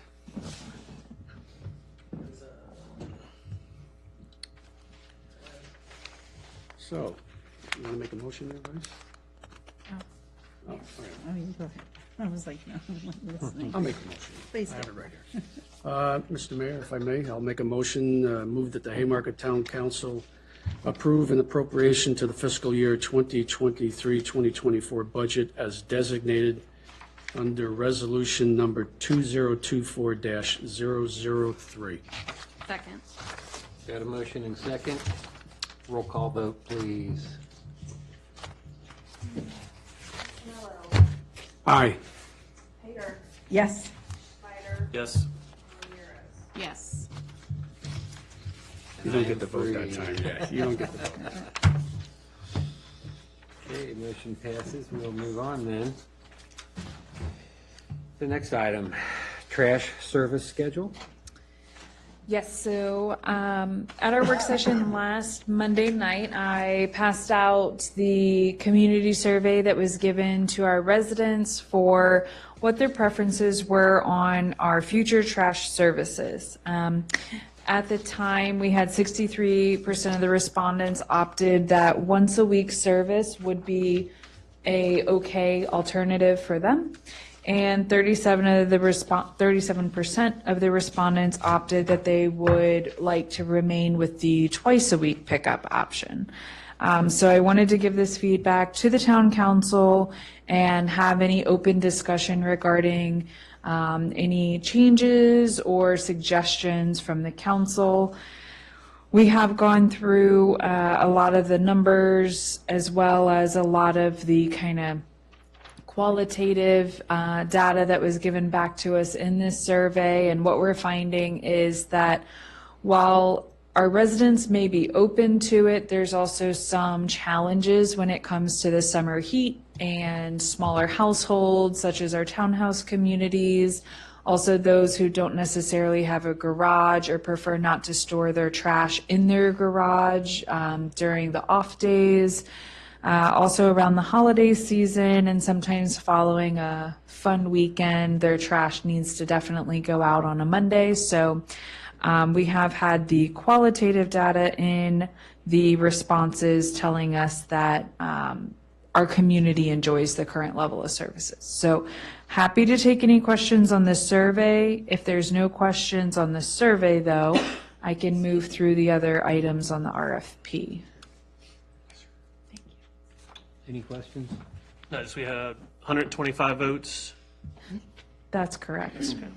and the delta between the two options was about 29 votes. Okay. In terms That's of support correct. and keeping it, okay, thanks. Okay, move on to the options. Okay, so I have discussed with the town council the 3 different companies that have submitted their bids for our RFP for the trash services contract that would run from July 1 of 2024 through June 30th of 2029. After reviewing the 3 contracts in great length and detail to include reference checks, discussions of annual increases, level of services provided, and other general feedback, the town staff is making the recommendation that the town council go with American Disposal Services and award our contract to that company. I'm happy to answer any further questions if council has any. Please let me know. There will be an increase in price from what we currently see today with our current service. But again, we knew this going into the RFP process. Roberto and I spoke with council about this just after the new year. We expected this substantial increase based on the increase in rates, the inflation, gas prices. We have an increase in number of units served in our town, approximately 100 additional units since the last time this was put out to bid. And we also now have the Prince William County dump fee is $40 per ton. So that has also impacted what the contracts are looking like. Is that going to go up this year in this new budget? Do you know if it's going to go up at the county? As of right now, no, it's already been voted on, I believe, so. It's already been voted on. We can double check on that rate. Marshawn? Are we allowed to discuss what the overall increase per unit would be with the ones or no? No? Okay. Sheet back. So I believe the overall increase that I can tell you is from currently, obviously, with a lot lesser homes being serviced. Currently, right now, the town is projecting to be about 102,899 for the first year with all the completions of the Pulte homes and some of the newer homes right here. That will go up to 202,608. So it's about a $100,000 difference there, increase. I'm sorry, in terms of passing down to the units. We're Oh, to the about- units. Yeah, we're about $17 an hour now. Correct. And Are we it's allowed gonna to go talk up about It's going to some go of up to 28 per unit.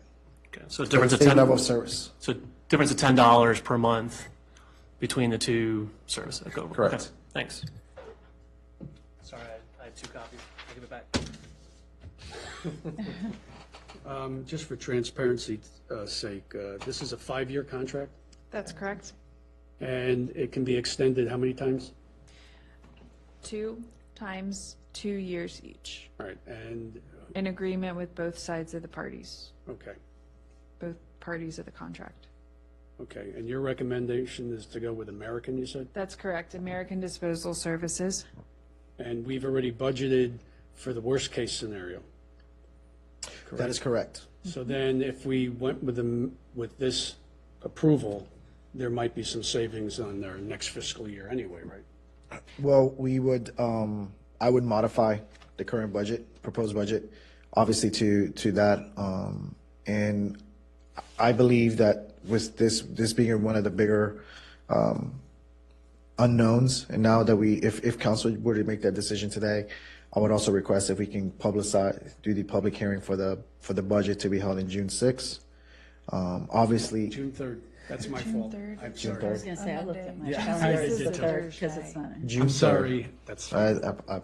So June 3rd would be the date we want to hold the budget public hearing. And that's all involved in that.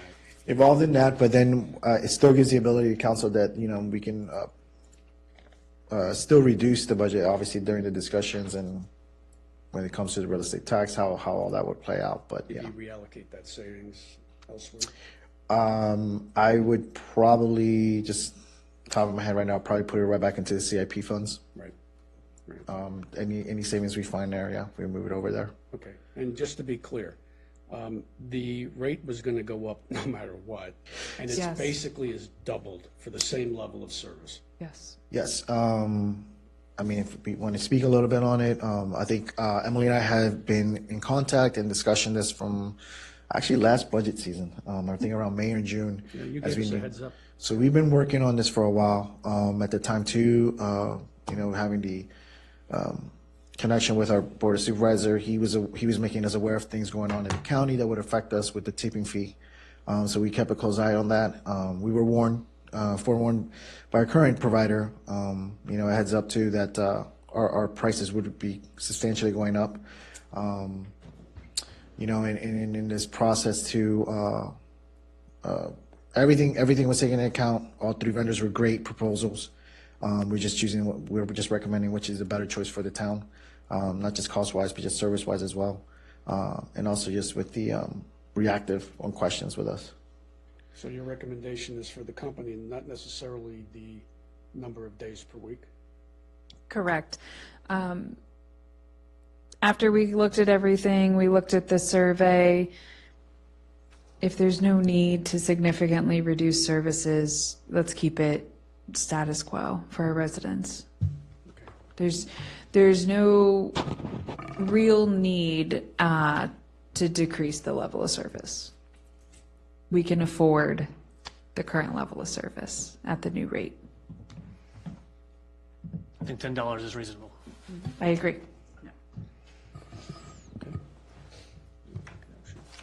If we are going to make a motion and you're going to read from Emily's sheet, please add the 2-day service. Okay. Include the 2-day service fee in there. And Okay. I'll wait till you're- I was just going to say, with what Mayor stated, you could, right after the dates I gave here, you could say, with the current level of service being twice a week pickup. The only comment I wanted to add to is this is twice now we've used a survey to estimate sort of the tenor of the town. Both with the previous survey about the house and with the survey for this, I believe the respondent rate was very low. And the delta position or between the two positions is very low as well. So that trying to make a decision on its own would not be appropriate. But I think what we've done here is uses that as a data point and then looked at holistically the rest of the parts of the decision that we needed to make. I do have a safety issue or concern, which we touched on, which is townhomes and places to store trash. We already have an issue with collection and when winds combine, things like that. So I think we've talked about the heat and other types of things for a potential health and safety welfare issue especially during the summertime. Keeping the current level of service makes sense. So it was a good survey to have. I wish in the future we get higher response rate to these, but it is what it is. Thanks. So yeah, I'll be supporting keeping the 2 days. Are we ready? Go Vice. All right. I move the town council to award the Town of Haymarket Trash Services contract to American Disposal Services for the term of July 1st, 2024 through June 30th, 2029, with the current level of service. Twice a week pickup. I'll second that. Got a motion and second. Since this is money affecting, roll call vote, please. Ramirez, Yes. Schneider, Yes. Haber, Yes. Castanello. Aye. I love that. Mixing it up there. Yeah. Council, Thank you, with that motion passing, can I get the directive to go ahead and obviously adjust the budget as needed, and have the public hearing set for June 3rd for the budget? I'm good with that. Any objections? No objection. So directed. Thank you. Of course, I'll make a play for the money, but at our next meeting, that's just me. Well, hopefully we can do that today with the next item here. Strategic planning. Okay, strategic planning. So I have printed our Question, how long is that going to take, do you think? strategic planning. Yeah. Oh, I can talk a lot. Do we need a brief recess? Can we just flip with the planning vacancy and that, because it might be a little bit longer? Sure And thing. Would you mind? I Would don't anybody- mind. Is the council agreeable? There's no objections? Yeah, Planning Commission vacancy? Flip. yeah, there's Rob Hallett's. It's going to be a long discussion? I No. don't think so, no. No, I thought you were saying it was going to be a long discussion. No, strategic No, planning. Strategic planning will be. Sure. Would you mind doing Nope, that? not at Would all. anybody mind? Okay, so we have been notified that our planning commissioner, Rob Hallett, will be finishing out his term up until June 30th, and then will not be renewing his term. So we're very thankful for all the many years he's put in here with us and hope he'll come back in future years. But we understand that family matters and just a lot going on with his family, sports and everything. So we totally understand his decision and are supportive of that. We will be looking to have that term reappointed, and that would be beginning, of course, July 1st, and it will be for a 4-year term. Do we have any possible candidates out there? We do have a very interested candidate who would like to make a move from the Board of Zoning Appeals up to the Planning Commission and possibly have the opportunity to be considered to fill maybe even the ARB liaison position that will be opening up as well. So we will be accepting in that application and bringing it to the town council at the June 3rd meeting. Well, you have a follow-up to that. Any of the candidates or the folks that we interviewed for the open position that Matt is in, have we reached out to any of those folks? That's your interested party. Okay. We'll definitely put it out to the other candidates and see if they're also interested. But one of those individuals is very interested in getting involved with the town government. So 2 thumbs up. And- yes, great news. And do we have a possible seat loss with the election? Because I think one of the commission board members is interested in running for council. We'll Have have you? to see. We'll have to see what the numbers look like. Well, Yeah, yeah, we'll have to see, so we might we'll end have up to getting see a who hole puts their there, papers too. in. We might have a couple holes, But we won't know. but we until won't know till, June 18th. Till June 18th. right. Then- And then really, we won't know until Election Day if any holes are created. Yeah. But if this individual comes up from the BZA, we'll have to do another BZA appointment. Yeah, so we have a few seats that might open up over the next Yes. couple of months. Do we have a new BZA chairman? Do they have their own, now that Matt has left? We do, Okay. I'm trying to think. Mr. Meeks, Oh, I believe, Yeah. is our new chair. I believe it's Mr. Meeks. I will verify that with Kim, and we'll report back to you. okay. But I do believe it's Mr. Meeks. All right, thank you. Any other planning commission vacancy questions? Make sure to tell your neighbors, pass it along to your constituents. We'll be accepting applications.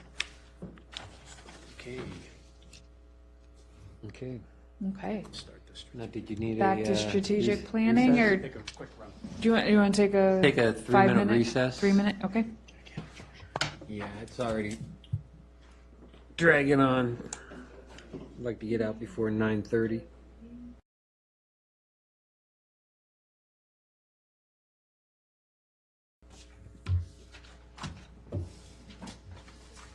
Okay, back in session from recess. Starting with the strategic planning line item.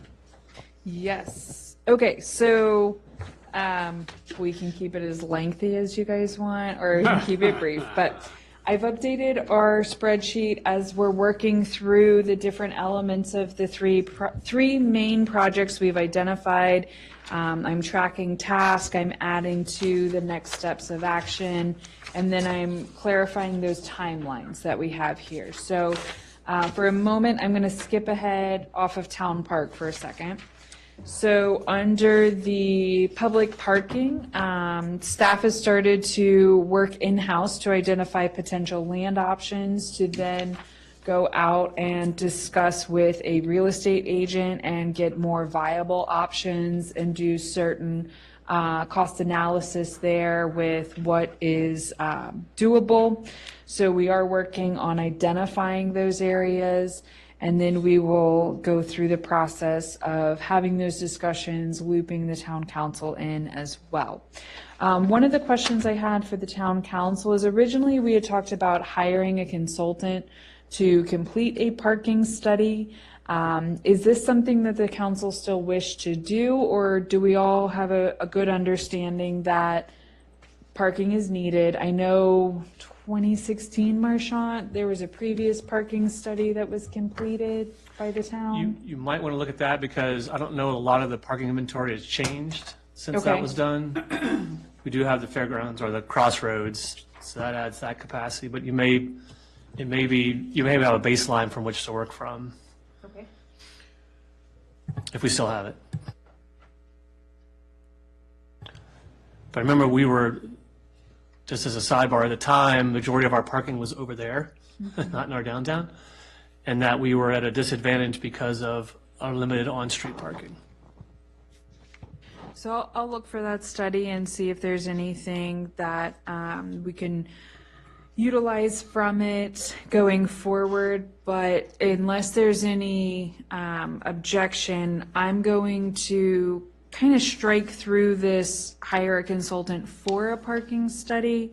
And then if we identify areas and then we need to know more of if this area or this lot is going to well service us, maybe there's a different type of consultant at that time that we can look into bringing on board.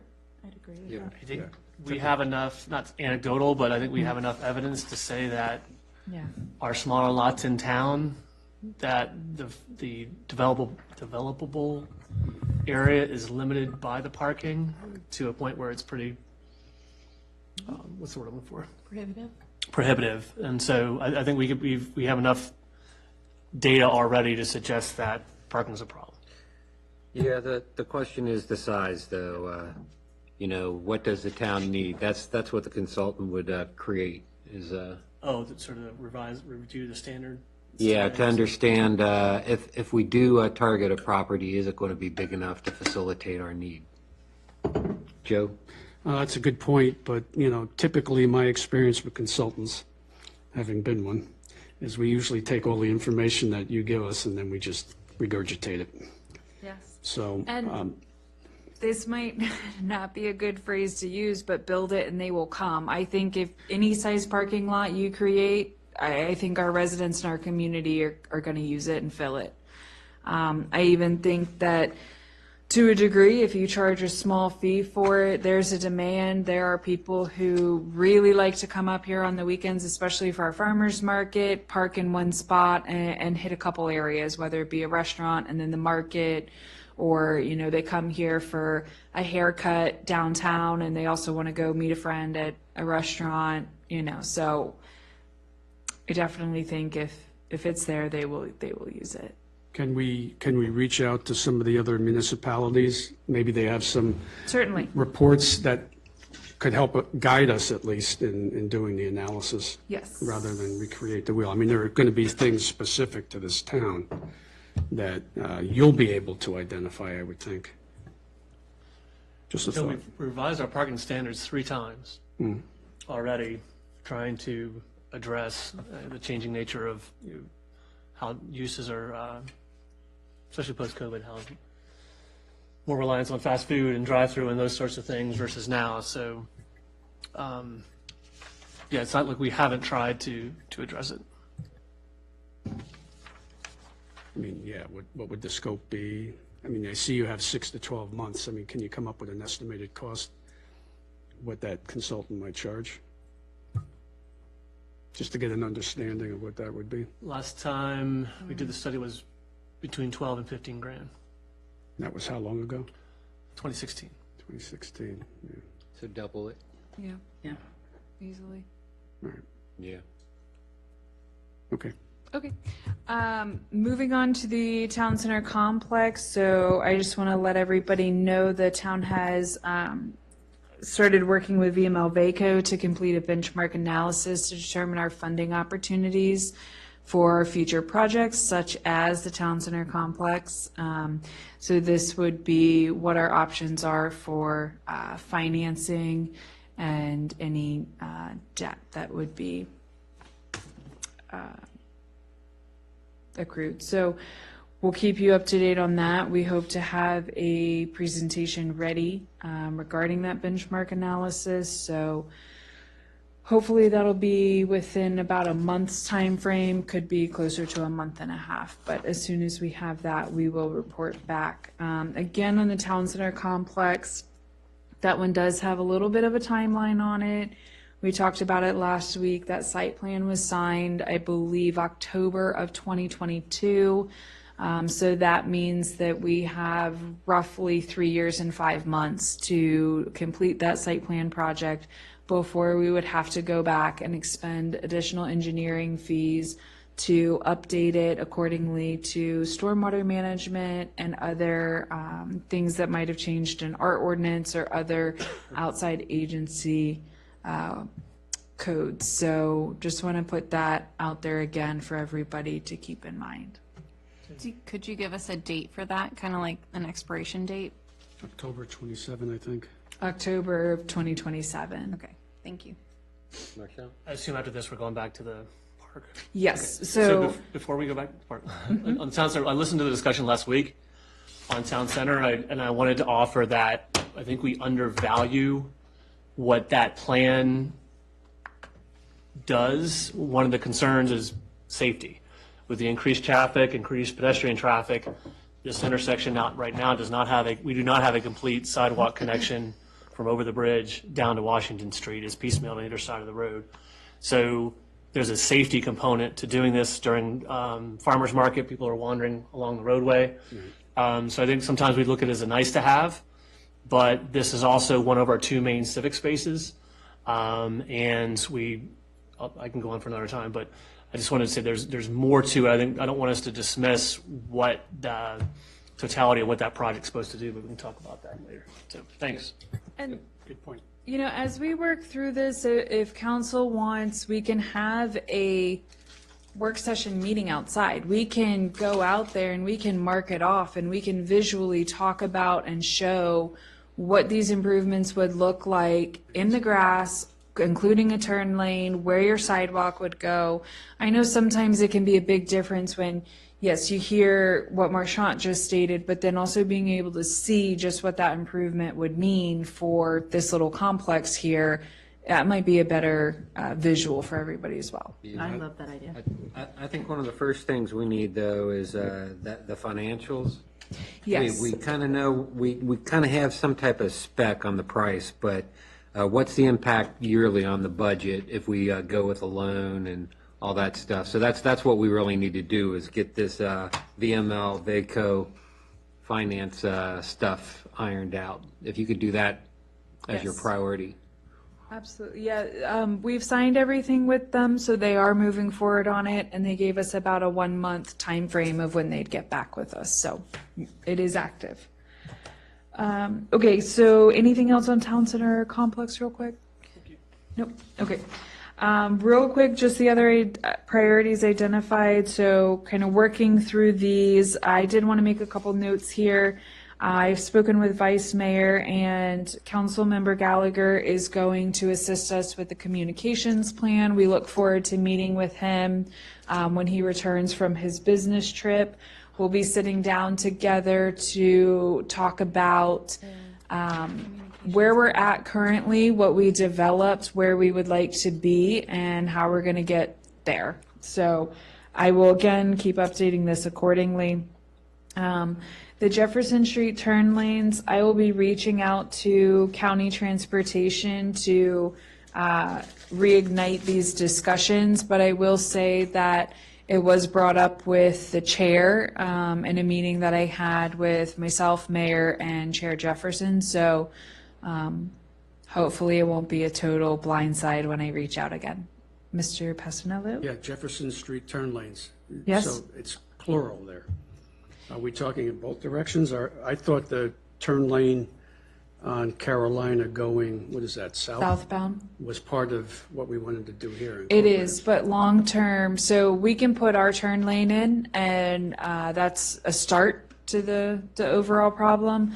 But if we go forward and we do the other turn lane headed northbound, we will still need to do improvements on our side to include a replacement of the entire traffic light at the intersection, restriping, possible little bit of movement on the pavement, but generally speaking, our turn lane would stay as is and would require restriping. That could be our contribution to the. Yes, and that was a discussion that we had with the chair, and it's also another really great benefit of the town going ahead and working towards completing the town center complex exterior. Okay, so moving back up to the town park. So tonight, again, following our discussion last week, I told everybody that I would print them a nice visual. What I wanted us to talk about this evening, we know that we're going to have the RFP for the demolition coming in. We're going to have contracts to review and then select a bidder. What I would like for us to do to keep this project moving forward is affirm what your 4 top elements are for the town park so that I can work to draft an RFP for the design and engineering phase of our town park, which would include a phase 1 and a phase 2 as we discussed last week. Again, I'll remind everybody the phase 1 was to include the pavilion, bathrooms, and the stormwater management needed on site. And phase 2 would include the other major elements. I envision those being your parking lot expansion, your entry exit point and the appropriate road to get to your parking lot, and your trail system as well. So with this, I printed off the preferred master plan image that was done in the 2016 timeframe. I thought that this was a very good visual of what we had talked about with our community and what we would ideally like to see. I know that there have been some modifications since this was done, such as the playground is in place of the Hilltop Green and the pavilion would be scooted over to the left. But again, what I wanted you guys to look at with this visual is the expanded parking lot, the expanded entry-exit point, the road connecting to the parking lot, and the general trail system. If we affirmed that these major 4 elements are what the town council and the community wanted to see, this would still leave the town with ample green space to later come in and do your gazebos, do an amphitheater in that area. We can definitely put that in a discussion point with the RFP design, that is a long-term goal. And then there would also be other passive areas for play, or if the town council comes back and says tonight, hey, we love relocating that playground a little closer so it's more visible, we can have that discussion as well.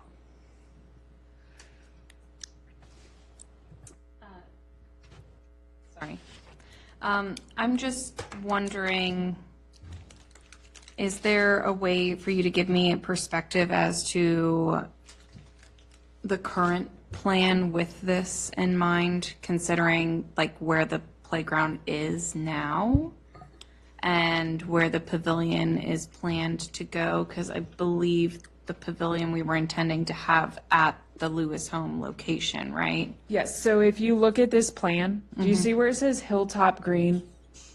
Yes. And the kite comes out of that area? Yeah. So roughly your playground sits right there. Okay. And then see where it says multi-use pavilion? Mm-hmm. Just kind of mark through this, okay? That's not going to be there. Okay. You see where it says Lewis Home Services Facility? Yes. And you see the nice roof line there? Yeah. So that would be your pavilion that we want to put in. That roof line there is the existing roof line, give or take a little bit. Okay. But we would want to mirror that location, that setting, orientation, everything for that pavilion. Okay. I envision that your restrooms are going to be between the pavilion and the playground. It was brought up that we need to be aware of where they're set so that should a family be in the pavilion and little Johnny's on the playground, we don't block the line of sight from the pavilion to the playground. So they would be set back a little bit further in hopes that we could keep good line of sight from the pavilion to the playground. Okay. Should the playground stay at that location. So the playground currently is just the size of Hilltop Green. You don't see it going Approximately as it stands today. Okay. It 'Cause could when even be a when little I picture smaller. my experience at the park, I don't feel like it's that far from the house. It's not that far over. I'm just giving you a general, Okay. like it's generally in that location. And the garage is where the gazebo is right now. So. Yeah. Give or take, yes. Yes, they might be in a little bit more to the center. This is just a very Okay. general concept. It's not an exact location. Exact locations would happen when we go through civil engineering, when they determine what underground utilities, if any, are existent on the site. They determine where and what type of stormwater services they need to put in. If any of them are underground, that can always adjust where something goes in. We also will have to take into account setbacks on all of our boundaries to the neighboring parcels. Sorry, I have another question. Just for when we plan out the trail system and things, I see the future connector drive. Is that something that we would have to keep in mind? Did we have an established relationship with our neighbor? What was the plan there? That's an option. Marchant, do you have any? I know you were planner at the time. The parking lot we often use, Haymarket Baptist Church often allows us co-use of their parking facilities, and this was just a way to, if this, if that relationship continued, then that would be the logical location to connect the two facilities. But it doesn't have to be there. That was just If we can have a conversation, if they're not interested, it gets removed. This is just, again, kind of a visual discussion. I'm thinking just simply because I envision that being paved. So for stormwater management, I think that it would be smart to establish whether our neighbor is still open to that relationship. And then if they are not, then that simply gives us our answer. Just so that way, if we do pave that, we make sure our engineer keeps that in mind. Certainly, and that can be one of the things you guys affirm tonight, Okay. an element. Oh, I was just gonna, are you done, Mary? Yes, sorry, thank you. No, you're fine. I was just gonna ask in regards to the parking lot and lots, do we have a designated number of spaces that we're looking at, like how much in each? So we'll refer to our zoning ordinance requirements, and at a minimum, we'll provide our, what's required of us for this type of use. We might also consider additional parking, whether it be to service the pavilion. I think it would be nice, this parking lot that's in the upper left area, to have something up there that could accommodate handicap accessible parking and close proximity to our pavilion, as well as having a small, like it says, service drive behind. I think that could be very beneficial if the restrooms are located back there for our maintenance coordinator to be able to easily access on a paved route the service, but also it could be an opportunity to provide better ADA accessibility over to the restrooms, as well as hopefully on to the playground area. And then our trail system. Long term, it would be nice to have our trail system to be a paved system so that it's open to all and that there wouldn't be any anything prohibiting use of it.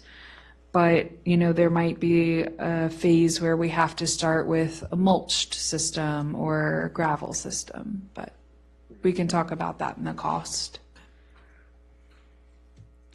Joe? Yeah. Mary makes a very good point about that future connector, about the future connector drive.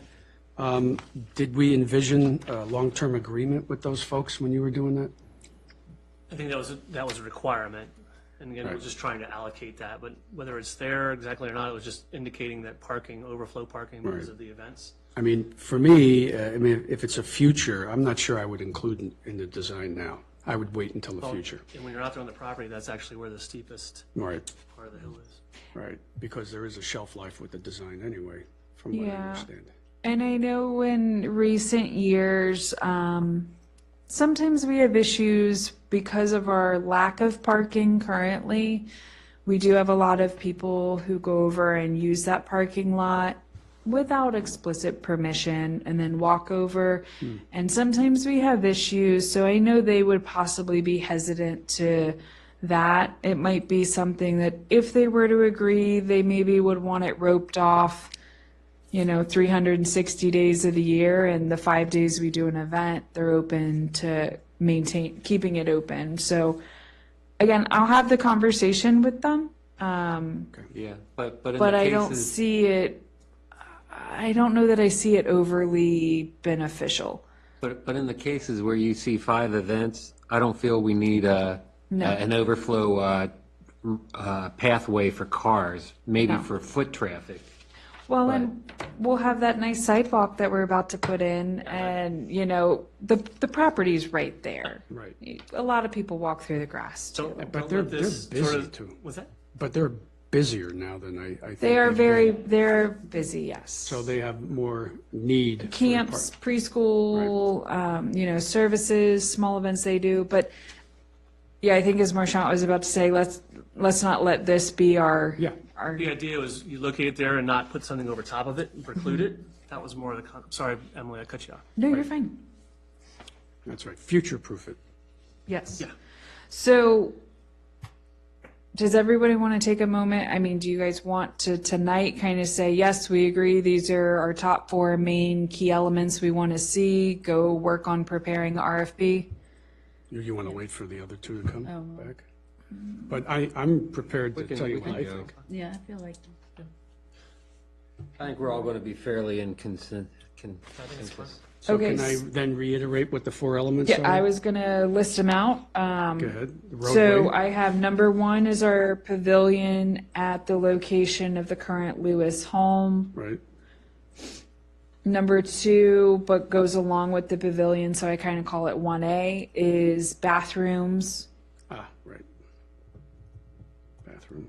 to be appropriately aligned for no visual, Clear sight line. clear sight line to the playground. Thank you. Number 2 element is a proper parking lot to adequately serve the playground and the park use. To include the small parking lot, possibly a handicap-only parking lot at the top of the property by the pavilion. That like 2A. Number 3, I have a, Let's piggyback the service road in there too for the bathrooms. I That's was- part of the parking. you want it as part of the parking? Okay. Number 3, I have as the entry exit point. I do like the divided entry exit point if council is still okay with that. So that would be an entry lane and an exit lane with a nice median in between. And our sidewalk is not designed for that, is it? That's correct. So this would just be a minor improvement Right. when the time comes. So proper entry exit point to include a service road to parking lot. Got it. Or proper roadway to parking lot. Speaking of that roadway though, is council, give or take, boundaries and what they come back and tell us, is council okay with this nice looping feature that would allow us to preserve a lot of open, passive play area in that front and possibly long-term option for that amphitheater? I think it'll be nice. I think it also gives us a really good opportunity to put appropriate speed deterrence. The big curve does a really big deterrent, but also we could do speed bumps or other necessary measures to really make sure people aren't flying into the parking lot. The only concept with the amphitheater was that, remember, the slope. Right. You would build it into the slope. I don't think there was meant to be a lot of land disturbance. It was just the natural topography of the site. Okay, and then for the main 4th element I had was to, generally speaking, mimic the nice loop trails that go throughout the entirety of the park as seen here. So connecting to the front area near the sidewalk, going around, coming back and connecting to the small service lot, and then coming along the back and right side of the property, and then also having, here they have the Hilltop Green, but making sure that the loop trail appropriately ties into the playground. And the garden. And the garden. So, and then if I toss a 5th element in, I would encourage the council to look at a new playground. Maybe not a fully new playground, but let's look at, are there other elements that we should be offering? Is it an expansion? But let's see, is it currently servicing well? Once we do these improvements, are we going to have even more users that we need to provide additional equipment for? I'll look at what our current playground set would accommodate at kind of max capacity and then bring that back. But I think maybe re-elevating our playground or refreshing the equipment. May I interject possibly for council to entertain? The surface, the play surface of the current playground that we have is mulch. And I have noticed that our equipment is ADA accessible, intentionally so, at least that rocking feature. However, the mulch gets compacted down and it is actually not accessible due to, for like actual use. So I would wonder if council would be open to maybe getting pricing for the kind of flooring that you'll see at the, is it Crescent something over There by at the 15 and 29 intersection. Madison Crescent. Madison Crescent, thank you. That playground has like the spongy rubbered kind of flooring that is flat and doesn't like poke up or get in your shoes. And they have quite a few climbing apparatuses there that it looks nice and it works well, and it would actually be wheelchair accessible.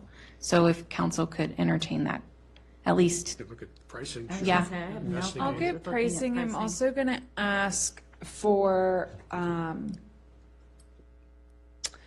other qualitative feedback on it. When I did the initial review, pricing was a really big factor, but other factors were environmental and health factors for the children, and that rubber and how it breaks down and is there in their play space. But also what forget what they call it, but like the fall impact is on it. So I'll get all that data and bring it back to the council, because there are different elements with wood carpeting versus the rubber versus asphalt. Not that you'd put asphalt under swings, but. Right.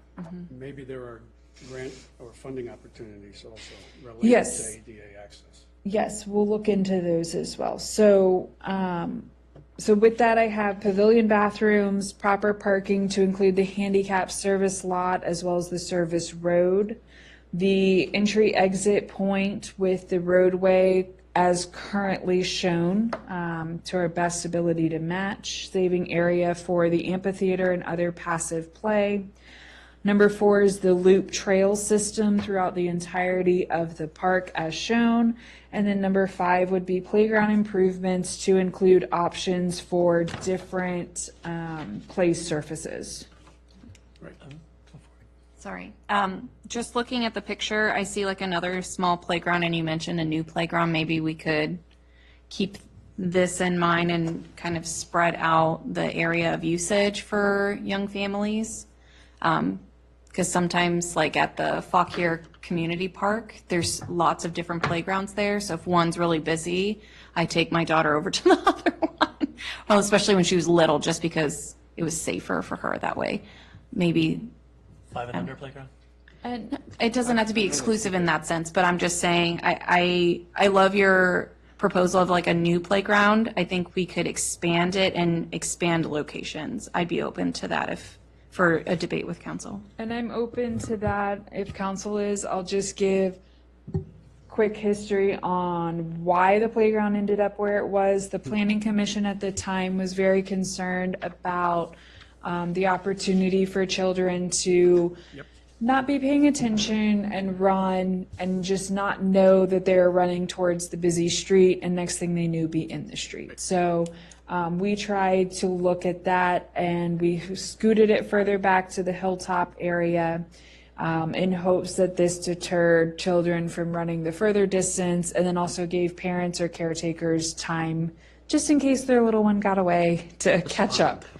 One of the things that we could talk about, though, is if we do a playground closer up front or a lawn play area, we could put in a small fencing element. It doesn't have to be a privacy fence. It doesn't have to be a 4-foot picket fence across the whole front, but it could be a barrier such as, just for an example, not saying we would do the style, but such as the like battlefield fencing. It could be a segment of that just creates a barrier, a small deterrent.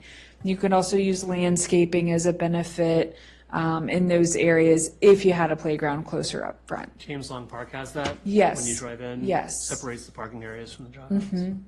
And so we might even consider some of those elements along part of our parking lot. You know, that's something, once we start really thinking through it, and could even be once it's built, we come back in and do some of those safety security elements as well. Question. Yes. On the loop trail, was that meant to be asphalt, or were you thinking about doing a? I would like to ask for asphalt up front. I would like for that to be in the engineering of it, so that we can include it in the stormwater. I did get a request from my neighbor, Yes. and he did relay his frustration that he can't go into the park right now. They're very limited in the park. We do have that asphalt connection to the villages in the back. That's on the top side of the plan. So he was excited about the opportunity to be able to get up into the park and then be able to loop and connect to the other community. So, Okay. And the last element, I'm sorry, I forgot to mention this one. To include the roadway discussion, the area right now in the right front near Washington Street, closest to the Blight Drive homes, I'm still going to leave this as emergency access and an ingress for emergency vehicles. So I will talk and put in the RFP that it specifically needs to be some type of pervious or impervious surface that is for emergency personnel only. I'll speak with Chief and get him to help me talk to the other appropriate emergency departments to determine, you know, is there a preferred, aside from asphalt, is there a preferred material that would allow for easy access? The only thing I would be concerned about is people using that, that shouldn't be. Right, so we have we'd to certainly have it roped off appropriately, but the goal there in the original plan, I believe, was to keep it some type of pervious surface with like pavers that allow the grass to come up, so that it wasn't the enticing drive, it was the emergency ambulance needs to get up there quickly, here's how they're going in. and part of that was the circuitous nature of the Yeah. of the road that you need people to get Fine. in. Yeah. Yeah, Emergency. it would I not get be that. an access point that we would utilize for events. I would still like to keep that closed off. It would truly be an emergency purpose. Because VDOT probably wouldn't allow it unless it's designed for it properly. Mm-hmm. Right. Yeah. I like the playground where it is personally. I'm concerned about it being closer to the road. I think it's Okay. safer up on the hill personally, and I think expanding that would make more sense, but that's something you can look at as a grandfather. Fun fact, it's the highest point in town. Yep. And it's the top of the slope. So part of the reason why a lot of the activity is on the front side is because that's the break point. Right. And they deliberately kept the passive events on the back because of the homes that are in the back. Right. Yep. Good. I'd like to try to take into consideration with the playground improvements, you know, that handles the toddler age kids, but it doesn't handle the intermediate and high school age. That the soft recreational opportunity area, I think is perfect for some type of basketball court or something to at least entertain high school age kids. Because as Chief would tell you, idle hands create mischief if they don't have sports to do. They graffitied or our anything sign. else. Yeah, it's all the same thing. We could always pull up the feedback that we got from our youth and government program. They were talking about multi-use athletic fields, so. Those feel expensive. We could put a pickleball court in. Ooh, they No, did no, mention no. pickleball. They did The mention county said they have an ample quantity of pickleball courts. I was gonna say the noise associated. No, no. So we can look into that. We've talked about that before, too. Yeah. We can see what elements we could include to cater towards our teen youth. With a healthy balance. Yeah. Yes. And We can along- get Officer Finley out there to play basketball with him. I think he likes that, right? He did that in Winchester. I love it. He shoots some hockey with him too, I think. Cool. And send him up there. Roller hockey. Yeah, some other things that I think will require some long-term thought discussions is, you know, the garage and the well house we have up there. Right now, that's perfect storage. What are we doing? What timing would we end up looking at demolishing that? If we are going to demolish it, maybe we need to consider some type of temporary building structure tucked in a corner somewhere with accessible, so that Matt has some type of storage or the police have some type of storage. You know, it's funny you mention that. We've kind of been discussing that internally, myself and Chief, and I also recently brought it up to the Finance Committee. Long term, I would like to see our service buildings off of the park property. Right.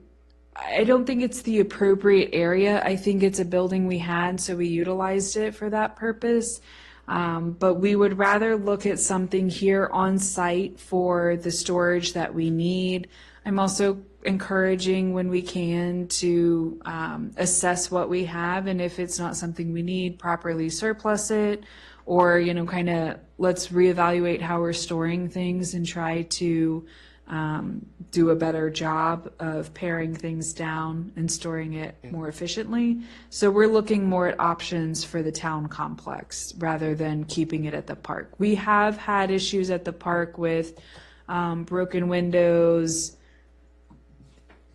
interested youth getting into some of the buildings, and so we're trying to get that attractive nuisance away from there as well. Yeah, and on top of, I guess, the parking plan, maybe some type of assessment on incorporating a maintenance building in with the parking plan, or maybe even reassessing our assets that we own, type of thing. Yes, it's been discussed internally. We Okay. have a plan. We need to get some more data before we can talk to council about it. Yeah, but I think all these are interconnected in the discussions here, so we They are, gotta yes. kind of include. It is, interrelated. Mayor, it is currently happening. I am working with staff and other powers that be to get you the answers, but it's not something I can confidently answer at the moment. Yep. Is that a thumbs up or a? Well, no, I have a comment. The well house, is that still operational, that well? The pump's still there. Yeah. So we still can use it. Same with the well house Excellent. behind the, I think we should keep that and use it for irrigation, right? exactly, yeah. Makes sense. Non-potable water we Yep. use. Yeah, absolutely. Okay. If there's no other questions, I will start working on drafting the RFP for design and engineering services for our town park. Well, we also, there's, I have one more comment.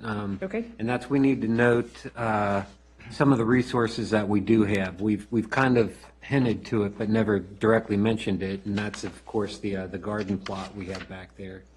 Also, we're toying around with a Eagle project. Right. So we got to take those into consideration. If we do go with the Eagle project, identify a placement for it, and just make note. That's when you say point taken. Understood. Okay, any other questions? Or, Nope. so do you have enough direction, or? Yes. We do. Okay, so directed, if there's no objections. So is that it? You can let Roberto go to his flight? No. So when, I guess we go to the next agenda item, which is council member time. Go there, Vice. Let me hop and find my, It's Vice. Vice is up. the vice is up? Vice Mayor, your turn. All right, thank you very much. Mary, thank you for your presentation. I really appreciate it. Farmers Market's in full season, so please come out and visit. Lots of vendors out there, which is really exciting. Chief, I want to say again publicly, thank you so much for allowing me to participate in the Senior Summit. I enjoyed myself immensely. Anytime I can brag about this town of ours, I like to do so. Julia, welcome. She left, but, and I would like to wish our moms out there a very happy Mother's Day this upcoming weekend, also being very sensitive to moms who have lost. So know that we're thinking about you as well. Thank you. I agree. And Okay, Okay. next in line, Councilmember Passanella. Okay, Roberto, it's going to be a little longer, but just, sorry. Anyway, thank you to the Girl Scouts. That was a great job tonight. I want to thank Ms. Turner. I agree with a couple of her suggestions, particularly with the rumble strips and what we can do. We know that they have them up in Luckett's on Route 15. I don't see any reason why we can't expand that to the 4 entry points in town. I think that might be helpful for us to slow people down. I want to thank Gainesville Supervisor Bob Weir and his staff, and Chair DeShandra Jefferson was there as well for the beautification on Route 15 at the Diverging Diamond. I want to apologize, I was unable to be there. I don't think anybody was able to make it. But hopefully in the future, we're going to have somebody at that event, whether it's from council or staff. But it looks really good, and I really appreciate it.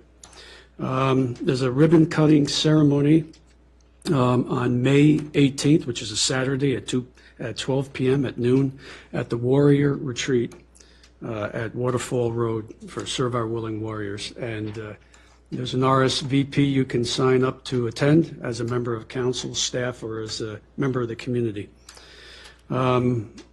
So that's something I hope to be back for. So early voting started on Friday, and it'll run from May 3rd to June 18th. There are drop boxes available as well. This is for the primary, and of course that is the deadline that Marchant was talking about earlier for filing to run for the November election. So May 28th is the deadline to register for the primary. June 7th is the deadline to apply to have a ballot mailed. June 15th is the last day of early voting in person, and June 18th, of course, is the primary day. So, and with that, Planet Fitness, I guess the ribbon cutting ceremony is on May 16th. Is that correct? That is correct. Yep, okay, Four at to 4:30. six. Okay, try to make that if possible. That's it. Thank you. Okay, next up, DNA, who's not here, Gallagher, who's not here. Moving on to Ramirez.